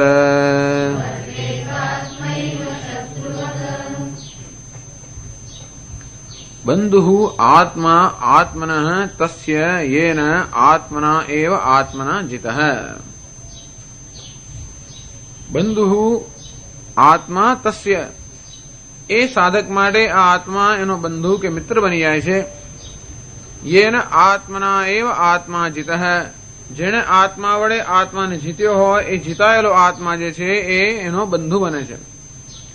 આત્મા વડે આત્માને જીત્યો છે એવો જીતાયેલો આત્મા એ આત્માનો મિત્ર બને છે. અનાત્મનસ્તુ શત્રુત્વે, પરંતુ જેણે આત્મા વડે એટલે વિવેક બુદ્ધિ વડે આત્માને એટલે અંતઃકરણને જીત્યું નથી એવો ન જીતાયેલો અર્થાત અવિવેકયુક્ત જે અંતઃકરણ છે એ શત્રુત્વે વર્તેત, એ જ મન આપણું શત્રુની જેમ વર્તે છે. વર્તેત આત્મૈવ શત્રુવત, શત્રુવત જેમ કોઈ બહારનો શત્રુ કેમ શત્રુની જેમ વર્તે તેવી જ રીતે આપણું મન પણ શત્રુની જેમ વર્તે. જો એ મનને આપણે વિવેકપૂર્વક કાબુમાં ન લાવ્યા હોય તો એમાં વિવેકનું સંચાલન ન થયો હોય, વિવેકયુક્ત મન જો ન હોય તો આપણું શત્રુ છે, વિવેકયુક્ત મન હોય તો આપણું મિત્ર છે. કઠોપનિષદમાં આપણું વર્ણન કરવામાં આવ્યું છે. જ્યારે બુદ્ધિને સાથી કહેવામાં આવી, મન લગામ કહેવામાં આવી, ઇન્દ્રિયોને ઘોડા કહેવામાં આવ્યા, વિશ્વને માર્ગ કહેવામાં આવ્યા, ત્યારે કહે છે યસ્તુ અવિજ્ઞાનવાન ભવતી અમનસ્ક સદા શુચિ અથવા અયુક્તેન મનસા સદા, અયુક્તેન મનસા સદા, જેનું મન યુક્ત નથી, મન તો કે કાબુમાં નથી. અવિજ્ઞાનવાન ભવતી, જે માણસમાં વિવેક કે વિજ્ઞાન નથી એના કેવા છે તસ્યેન્દ્રિયાણી અવશ્યાની, એની ઇન્દ્રિયો કેવી છે એને વશમાં નથી. દુષ્ટાશ્વા ઇવ સારથે, હે કોઈ સારથે ઘોડાઓને કેળવ્યા ન હોય એવા કેળવાયા વગરના ઘોડા, બિન કેળવાયેલા ઘોડાઓના રસમાં જોડ્યા હોય તો રસની શું દશા થાય, એવી જ દશા આની થતી હોય કે જેણે આ રીતે પોતાના મનને કાબુમાં લાવ્યા નથી. અને આ રીતે બતાવે છે કઠોપનિષદમાં, તેમ ભગવાન અહીંયા જ કહે છે અનાત્મસ્તુ શત્રુત્વે વર્તેત આત્મૈવ શત્રુવત, આપણો આત્મા અર્થાત આપણું મન જ શત્રુની જેમ વર્તતું હોય છે.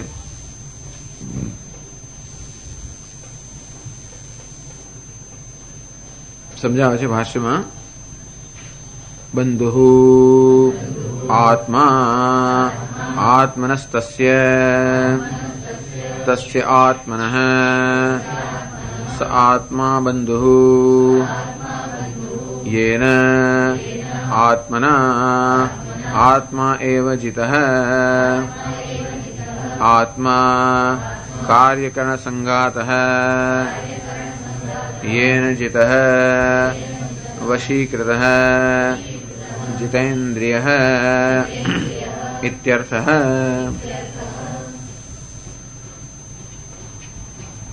બંધુ આત્મા આત્મનસ્તસ્ય તસ્ય આત્મનઃ, એ આત્માનો અર્થાત એ સાધકનો એ આત્મા બંધુ બની જાય છે જેણે આત્મા વડે આત્માને જીત્યો છે.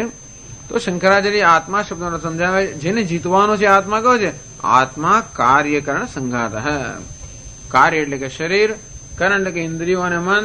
આ મન ઇન્દ્રિયો અને શરીર રૂપી આજે ઉપાધિ કે કાર્યકરણ સંઘાત છે એના પર જેને વિજય પ્રાપ્ત કર્યો છે, વશીકૃત એના પર જેને વિજય પ્રાપ્ત કર્યો છે, જીતેન્દ્રિય અર્થ ઇત્યર્થ, જે જીતેન્દ્રિય અર્થાત ઇન્દ્રિય પર અને મન પર જેને વિજય પ્રાપ્ત કર્યો છે, એવું જેના પર વિજય પ્રાપ્ત કર્યો છે એવું જે મન છે એ આપણું મિત્ર છે.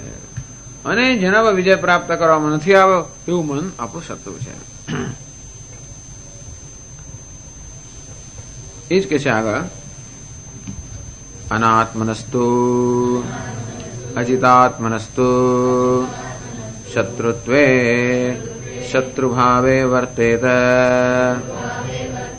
આત્મા એવ શત્રુવત યથા અનાત્મા શત્રુ આત્મનઃ અપકારે તથા આત્મા આત્મનઃ અપકારે વર્તેત ઇત્યર્થઃ.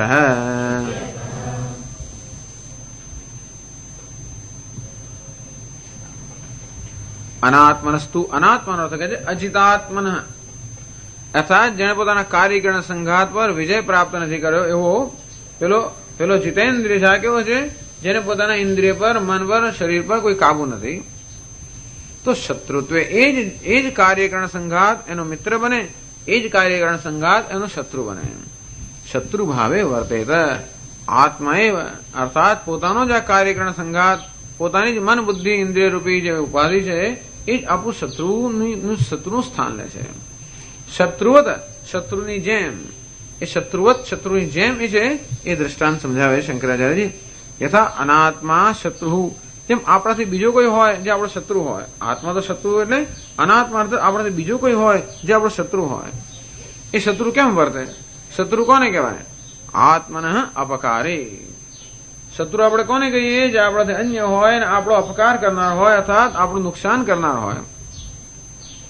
બસ એ જ રીતે આપણો આત્મા પણ એવું કરતો હોવાને કારણે શત્રુ કહે છે. આત્માને કેમ શત્રુ કહે છે? કારણ કે એ આપણો જ અપકાર કરનારો હોવાને કારણે, આવો જ કાર્યકરણ સંઘાત આપણો જ અપકાર કરતો હોવાને કારણે એને શત્રુ કહેવામાં આવે છે. અંતેથી કાર્યકરણ સંઘાત જેના પર વિજય પ્રાપ્ત કરવામાં આવ્યો છે આપણો મિત્ર છે, અને વિજય પ્રાપ્ત કરવામાં આવ્યો નથી એ આપણો શત્રુ છે. એમ કે ભગવાન આ યોગારૂઢતા પ્રાપ્ત કરવાની વસ્તુને ઉપર આગ્રહ રાખે અથવા તો એ વસ્તુની અગત્યતા સમજાવે છે. ઓમ પૂર્ણમદ પૂર્ણમિદં પૂર્ણાત પૂર્ણમુદચ્યતે પૂર્ણસ્ય પૂર્ણમાદાય પૂર્ણમેવાવશિષ્યતે. ઓમ શાંતિ શાંતિ શાંતિ. શંકરં શંકરાચાર્યં કેશવં બાદરાયણં સૂત્રભાષ્યકૃતૌ વંદે ભગવन्तૌ પુનઃ પુનઃ. ઈશ્વરો ગુરુરાત્મેતિ મૂર્તિભેદવિભાગિને વ્યોમવદ્વ્યાપ્તદેહાય દક્ષિણામૂર્તયે નમઃ. ઓમ શાંતિ શાંતિ શાંતિ. હરિ ઓમ શ્રી ગુરુભ્યો નમઃ. હરિ ઓમ. ઓમ નારાયણઃ પરો વ્યક્તાत्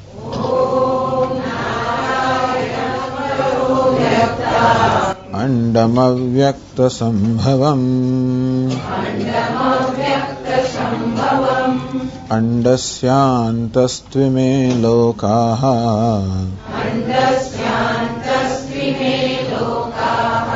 સપ્તદ્વીપા ચ મેદિની.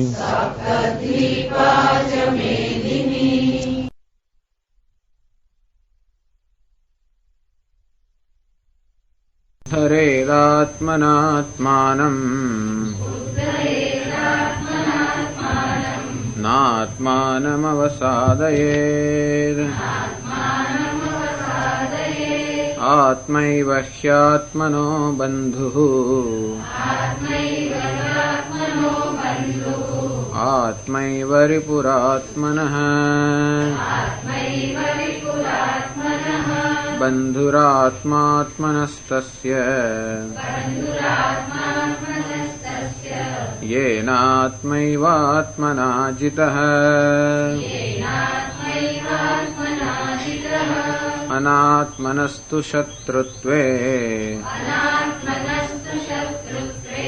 વર્તેતાત્મૈવ શત્રુવત.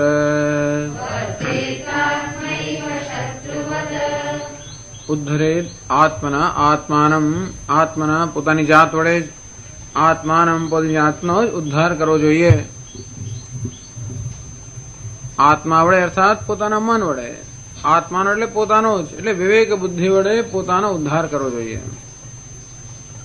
ન આત્માનમ અવસાદયેત, કારણ કે ઉદ્ધારનો જો સભાન અને નિષ્ઠ પ્રયત્ન નહીં કરવામાં આવે તો આત્માનો અર્થાત આપણા મનનો કે વ્યક્તિત્વનો એવો સ્વભાવ છે કે એનું અવસાદન થાય, એનું અધપતન થાય. જો એને એના પોતાના સ્વભાવ પર છોડી દેવામાં આવશે, અર્થાત આપણા મનને એના સ્વભાવ પર જો છોડી દેવામાં આવશે તો એનો સ્વભાવ તો એવો છે કે હંમેશા એનું અવસાદન થાય, અર્થાત એનું અધપતન થાય, નીચલી દિશામાં જ એની ગતિ થાય. અને એટલા માટે મનનો આ પ્રકારનો સ્વભાવ હોવાને કારણે ઉદ્ધરેત આત્મના આત્માનમ, હંમેશા સાવધાનીપૂર્વક વિવેક બુદ્ધિપૂર્વક અભ્યાસથી વૈરાગ્યથી આત્માને અર્થાત પોતાના વ્યક્તિત્વનો ઉદ્ધાર કરવાનો પ્રયત્ન કરવો જોઈએ. અને ક્યાંથી ઉદ્ધાર કરવાનો છે? સંસાર રૂપી સમુદ્રમાંથી. કયો સંસારનો સમુદ્ર છે? આ અનાત્માથી ઉત્પન્ન થયેલો આ દેહાત્મ બુદ્ધિ રૂપી સમુદ્ર, અર્થાત ઉપાધિ અંદર આત્મબુદ્ધિ અંતેથી પોતાની જાતને જીવ કે અલ્પ માનવા રૂપી જે ભ્રમ છે, એ ભ્રમમાં જ માત્ર આ આત્મા ફસાયેલો છે. ખરેખર આત્મા ફસાયેલો નથી, પણ ભ્રમને કારણે જાણે કે દુઃખી છે, અંતેથી એ ભ્રમમાંથી મુક્ત કરવાનું, બીજું કંઈ કરવાનું નથી. પરંતુ આ ભ્રમ તો એવો અનાદિકાળથી ચાલતો આવે છે અને એવો જાણે કે સ્વાભાવિક થઈ ગયો છે કે એક ભ્રમ અનેક પ્રકારના બીજા ભ્રમ ઉત્પન્ન કરીને દુઃખની પરંપરા જાણે ન સર્જતો હોય, અને તેથી એ પ્રકારનો એક જે સ્વભાવ પડી ગયો છે, પોતાની જાતે જ દુઃખની એક પરંપરા ઉત્પન્ન કરવી અજ્ઞાન ભ્રમને કારણે, એ પ્રકારનો મનનો જે એક સ્વભાવ થયો એમાંથી મનને ઉગારવાનું છે. અનેક પ્રકારના નિર્ણયો લેવાની, અનેક પ્રકારના ખ્યાલો સેવવાની આમ એવી એક ટેવ પડી ગઈ છે. એટલે આપણી બુદ્ધિને એક સ્વભાવ જ બની ગયો છે કે અમુક જ વસ્તુને એટલે આ નામ રૂપને સત્યતા આપવી એક સ્વભાવ છે. જે દેખાતું હોય એને સત્ય માનવું એનો એક સ્વભાવ છે. અને બુદ્ધિમાં જે સુખ દુઃખ ઉત્પન્ન થાય એને પોતાના પર આરોપ કરવો આ સ્વભાવ થઈ ગયો છે. એ મનનો આ પ્રકારનો સ્વભાવ થઈ ગયાનો કારણે અમુક પ્રકારની વિચાર પદ્ધતિ પણ એકદમ રૂઢ થઈ ગઈ હોવાને કારણે અમુક વસ્તુઓ માણસ અમુક નિર્ણય પર જ આવે, અમુક પ્રકારનો જ એનો એટલે એવી વિચાર પદ્ધતિ પણ એક નક્કી થઈ ગઈ છે. અંતેથી જે નામ રૂપનું જે સત્ય છે એ સત્યનો કોઈની કોઈ નોંધ લેવાતી નથી. એમ હોવાને કારણે સતત મનને આ વિષયથી સભાન. અત્યારે ભગવાન કહે છે 4-5 અધ્યાયની અંદર આત્માના સ્વરૂપનું નિરૂપણ કર્યા પછી ભગવાન કહે છે કે આત્માનું જાણ્યો એટલું જ પૂરતું નથી, પરંતુ એને એનામાં નિષ્ઠ બનવાની આવશ્યકતા છે. અર્થાત જે કે જ્ઞાન આપણી પાસે હોય એ જ્ઞાનમાં નિષ્ઠા પ્રાપ્ત કરવાની અત્યંત આવશ્યકતા છે. એ દ્રષ્ટિ ભગવાન ઉદ્ધરે, અર્થાત આ જ્ઞાનમાં નિષ્ઠા પ્રાપ્ત કરવા માટે અત્યંત સાવધાની અને પ્રયત્નની આવશ્યકતા છે. આત્માનમ અવસાદયેત, એમ ન માની લો કે એની જાતે બધું થઈ જશે. ન આત્માનમ અવસાદયેત, કારણ કે સ્વભાવને જ કારણે એક સમય એવો આવશે જ્યારે મનનો સ્વભાવ બદલાઈ જશે અને ત્યારે પછી મન આપણને અનુકૂળ બનશે અને ત્યારે બસ એ કામ પૂરું થઈ ગયું. આત્મૈવ હિ આત્મનો બંધુ આત્મૈવ રિપુઃ આત્મનઃ. જ્યાં વિવેક બુદ્ધિ છે એવું મન આપણું મિત્ર છે, જ્યાં વિવેક બુદ્ધિ નથી એ જ મન આપણું શત્રુ છે. એટલે જ કહે છે કે આપણા મનનો પ્રસાદ પ્રાપ્ત કરવો જોઈએ. આત્મકૃપા જે કહેવામાં આવે છે, ઈશ્વર કૃપા, ગુરુ કૃપા, શાસ્ત્ર કૃપા અને આત્મકૃપા. આત્મકૃપા અર્થાત આપણા પોતાના મનની જ કૃપા.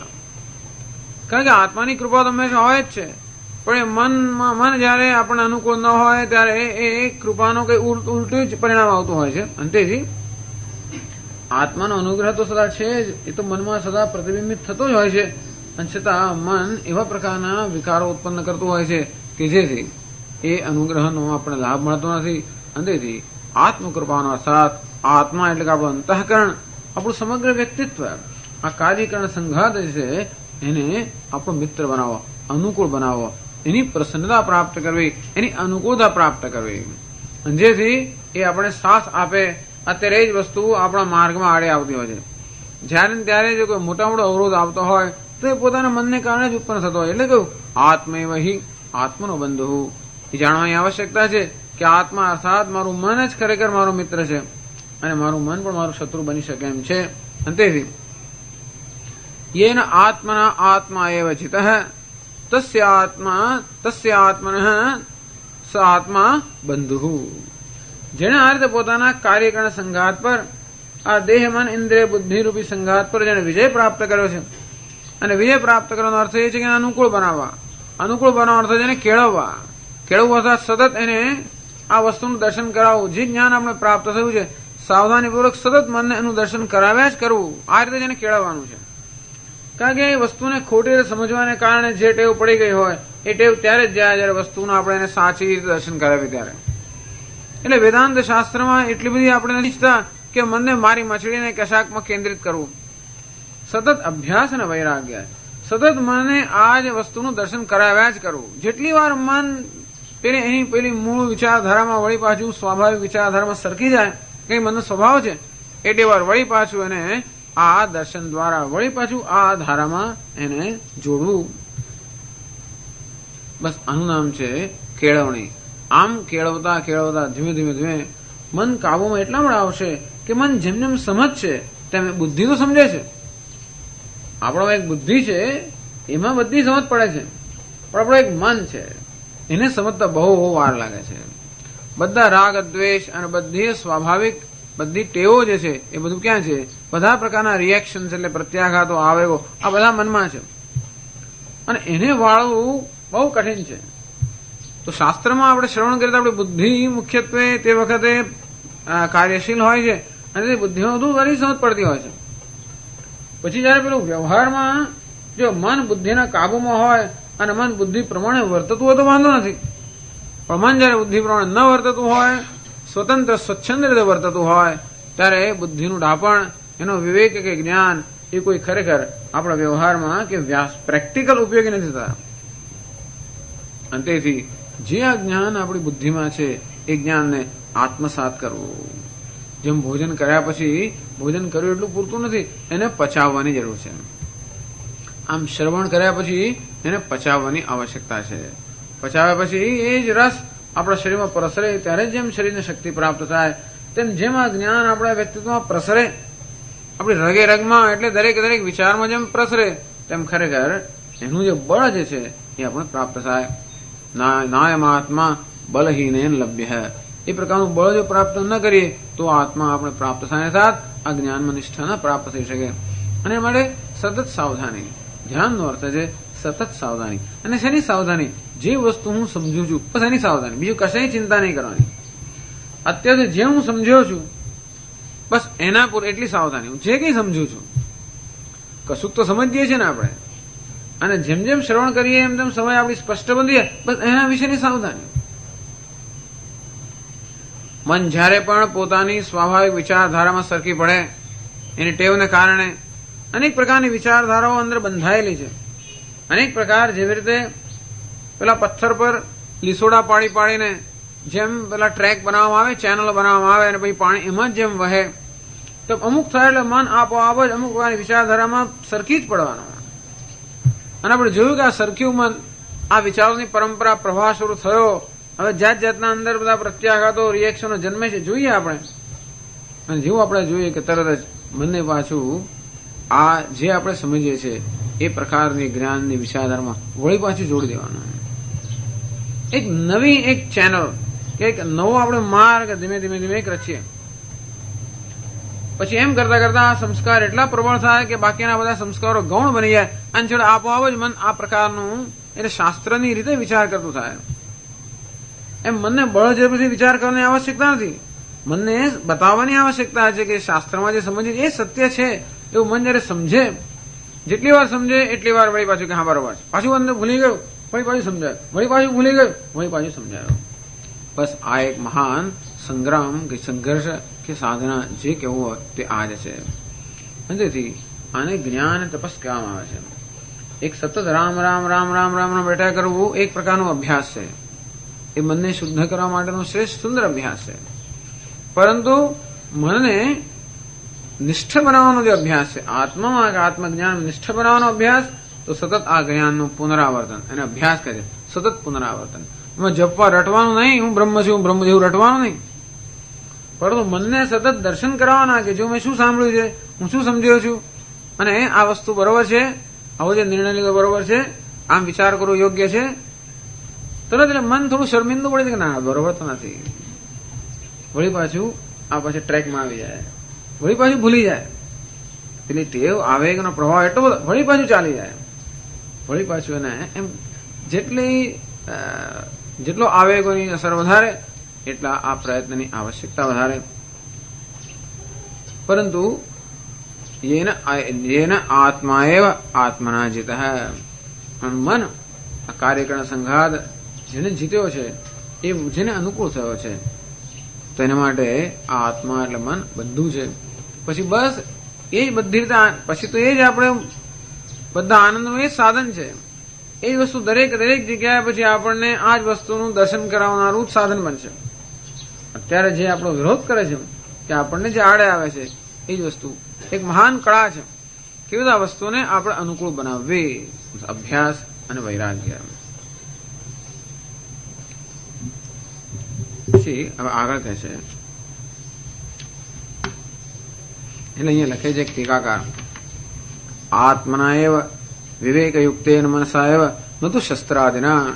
આ શસ્ત્રથી મનને કાબુ લાવવાનું નથી. એટલે શસ્ત્રોનો અર્થ ઘણી વાર તો પ્રાણાયામ ના અને તેને બધા પણ શસ્ત્રો બની જતા હોય છે. એમ કરી કરીને આપણે મારી મછડીને મનને કાબુ લાવવા માંગે તો કે એવી કઈ બધી મનને એવું મચડવાની જરૂર નથી. ઘણા લોકો મનને મચડતા હોય છે. આપણે એવી ટેવ, પેલો બાળક ના સાંભળે મછડી મારી મછડીને કરાવીએ છીએ એટલે આમ બે હાથ પકડીને કરાવે, એટલે એવી ટેવ પડી ગઈ છે આપણને. આ કશુંક આપણી ધારણા પ્રમાણે ન બને તો મારી મછડીને કરાવીએ જ. એમ મન જો મારી ધારણા પ્રમાણે ન ચાલે તો મારી મછડીને એને કઈ પ્રાણાયામ કરીને કશું કરીને પણ એને જેમ તેમ જે ફાવે એ રીતે હું કરાવું તો કે નહીં, આવું મચડવાની મનને જરૂર નથી. એમ મચડવાથી મનમાં બીજા પ્રકારના વિકારો ઉત્પન્ન થાય અને તેથી મનને મચડ્યા વગર, એને માર્યા વગર, એના પર જુલમ કર્યા વગર અને સાથે સાથે સાવધાનથી અત્યંત એટલે પ્રેમપૂર્વક, ટૂંકમાં મનને પ્રેમ કરવાની જરૂર છે. મનનો વિરોધ, ભલે મન આપણા પ્રમાણે ન ચાલતું તો પણ અગત્યની વસ્તુ એ છે, વસ્તુ આપણા પ્રમાણે ચાલતી હોય અને આપણે એને પ્રેમ કરીએ તો બરોબર છે. ભલે આપણા પ્રમાણે ન ચાલતું હોય અને છતાં પણ પ્રેમપૂર્વક એ બહુ આવશ્યકતા હોય તો જ વસ્તુ આપણને અનુકૂળ થાય તો ન થાય. દુનિયામાં ભગવાને બધી વસ્તુ બનાવી છે. દરેક વસ્તુમાં એકદમ એ મહાન શક્તિ રહેલી છે.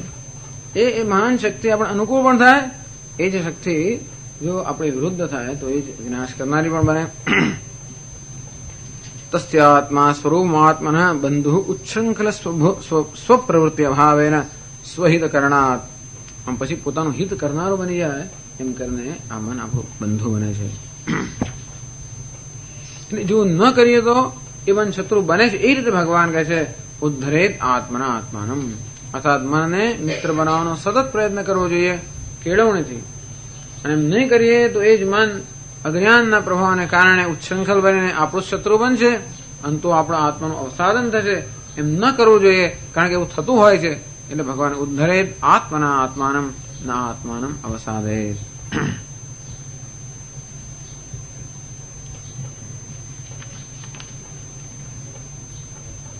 કથમ સંયત કાર્યકરણસ્ય બંધુ આત્મા. પ્રશ્ન પૂછે છે ક્યારે રીતે જેણે પોતાના કાર્યકરણ સંઘાત પર આવી રીતે વિજય પ્રાપ્ત કર્યો છે, એને અનુકૂળ બનાવ્યું છે, કેવી રીતે એનો આત્મા એ મિત્ર બને છે. ભગવાન કહે છે કે આપણો આત્મા જ આપણો મિત્ર બને. કઈ રીતે આપણો આત્મા મિત્ર બને તો શું થાય? ભગવાન 7મા શ્લોકમાં એ સમજાવે છે. જીતાત્મનઃ પ્રશાંતસ્ય પરમાત્મા સમાહિતઃ શીતોષ્ણ સુખ દુઃખેષુ તથા માનાપમાનયોઃ.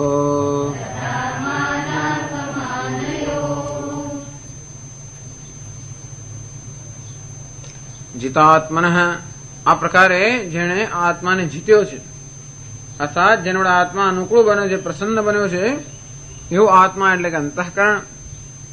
પ્રશાંતસ્ય, એને શું થાય છે? પ્રશાંતસ્ય, એનું મન કેવું બને? પ્રશાંત કે પ્રસન્ન. પરમાત્મા સમાહિત, એ પરમ આત્મા જે છે સમાહિત અર્થાત નિષ્ઠ બને છે. આત્માનો અર્થ સચ્ચિદાનંદ આત્મા પણ થાય, એવું પણ એના આત્માનો અર્થ કર્યો છે. એ પરમાત્મા જ આપણો મિત્ર છે કે પરમાત્મા જ આપણો શત્રુ છે? આપણા મન પર, આપણા મનને આપણે ન જીત્યું હોય તો એ જ પરમાત્મા આપણું જાણે કે શત્રુ હોય. કે છેવટે તો મન દ્વારા જે અભિવ્યક્ત થતો હોવાને કારણે મન જો વિકૃત હોય તો એ આત્મા પણ જાણે વિકૃત હોય એમ જાણે. અને મન જો આપણે અનુકૂળ બન્યું હોય તો એ પરમાત્મા આપણો મિત્ર છે. એ કે છે પરમાત્મા સમાહિત.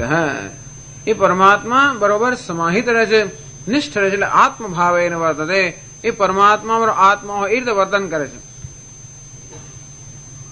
ક્યારે ક્યારે? શીતોષ્ણ સુખ દુઃખેશુ, શીત ઉષ્ણ સુખ દુઃખ, પછી તથા માનાપમાનયો, માન અપમાન, આ બધી પરિસ્થિતિ જે સામાન્ય આપણે વિક્ષિપ્ત કરે અને તે વખતે આપણી નિષ્ઠા સામાન્ય રીતે ચાલી જાય. અર્થાત આપણા મનને વિક્ષિપ્ત કરનારા સંજોગોની અંદર પણ એ પરમાત્મા આપણો મિત્ર આપણી સાથે રહે છે. એ તો જતો રહે. આપણે માન મળ્યું એટલે એકદમ હર્ષનો આવેગ આવ્યો, પરમાત્મા ગયો. અપમાન થયું, શોકનો આવેગ આવ્યો, વળી ગયો. ઠંડી આપણે બહુ થઈ અને તેથી ઠંડીનો અનુભવ થયો, ભાઈ પાછો ગયો. આમ ઠંડી એટલે અનુકૂળતા, ગરમી એટલે પ્રતિકૂળતા, અનુકૂળ પરિસ્થિતિ આવી પછી આપણે એને ભૂલી જઈએ. અર્થાત એ પરમાત્મા ભૂલાઈ જતો હોય છે. પરમાત્મા અનુકૂળ થવાનો અર્થ એ કે પરમાત્મા ન ભૂલાવો. એ જ મારો આત્મા છે, હું પરમ આત્મા છું. આ જ્ઞાન ન ભૂલાવવું, બસ એનું નામ જ અનુકૂળતા. એ ન ભૂલાય તો પછી પ્રશ્ન જ નથી. હું પરમ આત્મા છું, અર્થાત હું તો પૂર્ણ છું, આનંદ છું, મુક્ત છું. આ વસ્તુ ન ભૂલાય તો પછી વાંધો નથી. અત્યારે શું થાય છે? એ જ્ઞાન ભૂલાઈ જાય છે. અનુકૂળ પરિસ્થિતિ આવે તો પણ એમાં ખુશ થઈ જાય આપણે કે ખુશીના આવેગમાં આ ભૂલાઈ જાય છે. પ્રતિકૂળ પરિસ્થિતિ આવે દુઃખી થઈએ તો એના આવેગમાં ભૂલાઈ જાય. સુખ એકદમ કઈ આપણે ગમે એ વસ્તુ મળે વળી પાછા આપણે એને ભૂલી જઈએ. પેલી વસ્તુથી આપણે શું થાય છે? આપણું મન વારંવાર આ પદાર્થોના એવા પ્રભાવમાં આવી જાય છે. અનુકૂળ વસ્તુ આવી કે એકદમ મારામાં એક એવો આવેગ આવ્યો તો આત્મા ભૂલાઈ ગયો, એ વસ્તુ એનું સ્થાન લઈ લે. પ્રતિકૂળ વસ્તુ આવી વળી પાછો આત્મા ભૂલાઈ ગયો, એ પ્રતિકૂળ વસ્તુને કેમ દૂર કરવી એ વસ્તુ બાજુ એનું સ્થાન લઈ લે. આખો દિવસ પેલા આત્માનું સ્થાન બીજા લોકો લઈ લેતા હોય છે, કારણ કે આત્મા અનુકૂળ થયો નથી. માન મળ્યું, એકદમ હર્ષનો આવેગ આવ્યો, વળી પાછું આત્મા ભૂલાઈ ગયો. અપમાન થયું, વળી પાછું શોકનો આવેગ આવ્યો, વળી પાછો આત્મા ભૂલાઈ ગયો. અત્યારે શું થાય છે? આ જ્ઞાન હોવા છતાં પણ જેટલે અંશે જ્ઞાન છે, જેવું પણ કઈ જ્ઞાન છે, એ જ્ઞાન પણ આ કોઈ પણ સંજોગોમાં આપણને યાદ નથી આવતું. આમ ઠંડી, ગરમી, સુખ, અનુકૂળ, પ્રતિકૂળ, સુખ, દુઃખ, માન, અપમાન, આ ઠંડી ગરમી એ શરીરના સ્તરે છે, સુખ દુઃખ એ મનના સ્તરે છે, માન અપમાન બુદ્ધિના સ્તરે છે. આમાં ત્રણેય સ્તરે જગતના અનુભવો સતત આપણી સમક્ષ આવ્યા જ કરતા હોય છે અને એમાં આપણને કોઈ પ્રકારનો વિકલ્પ નથી, કારણ કે જગતનો સ્વભાવ છે કે આ રીતે આ પ્રકારના અનુભવો કે સંજોગો ઉત્પન્ન થવાના જ. અને સંજોગો જગત દ્વંદ્વનું જ બનેલું હોવાને કારણે પેલા સિક્કાની એક બાજુની જેમ કોઈ ને કોઈ બાજુ આપણી સમક્ષ હોવાની.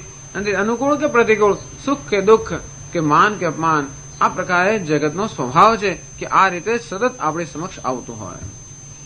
અને આપણે ગરીબ એવા છીએ કે દરેક સંજોગોના પ્રભાવમાં આવી જઈને આપણી જાતને ભૂલી જઈએ છીએ.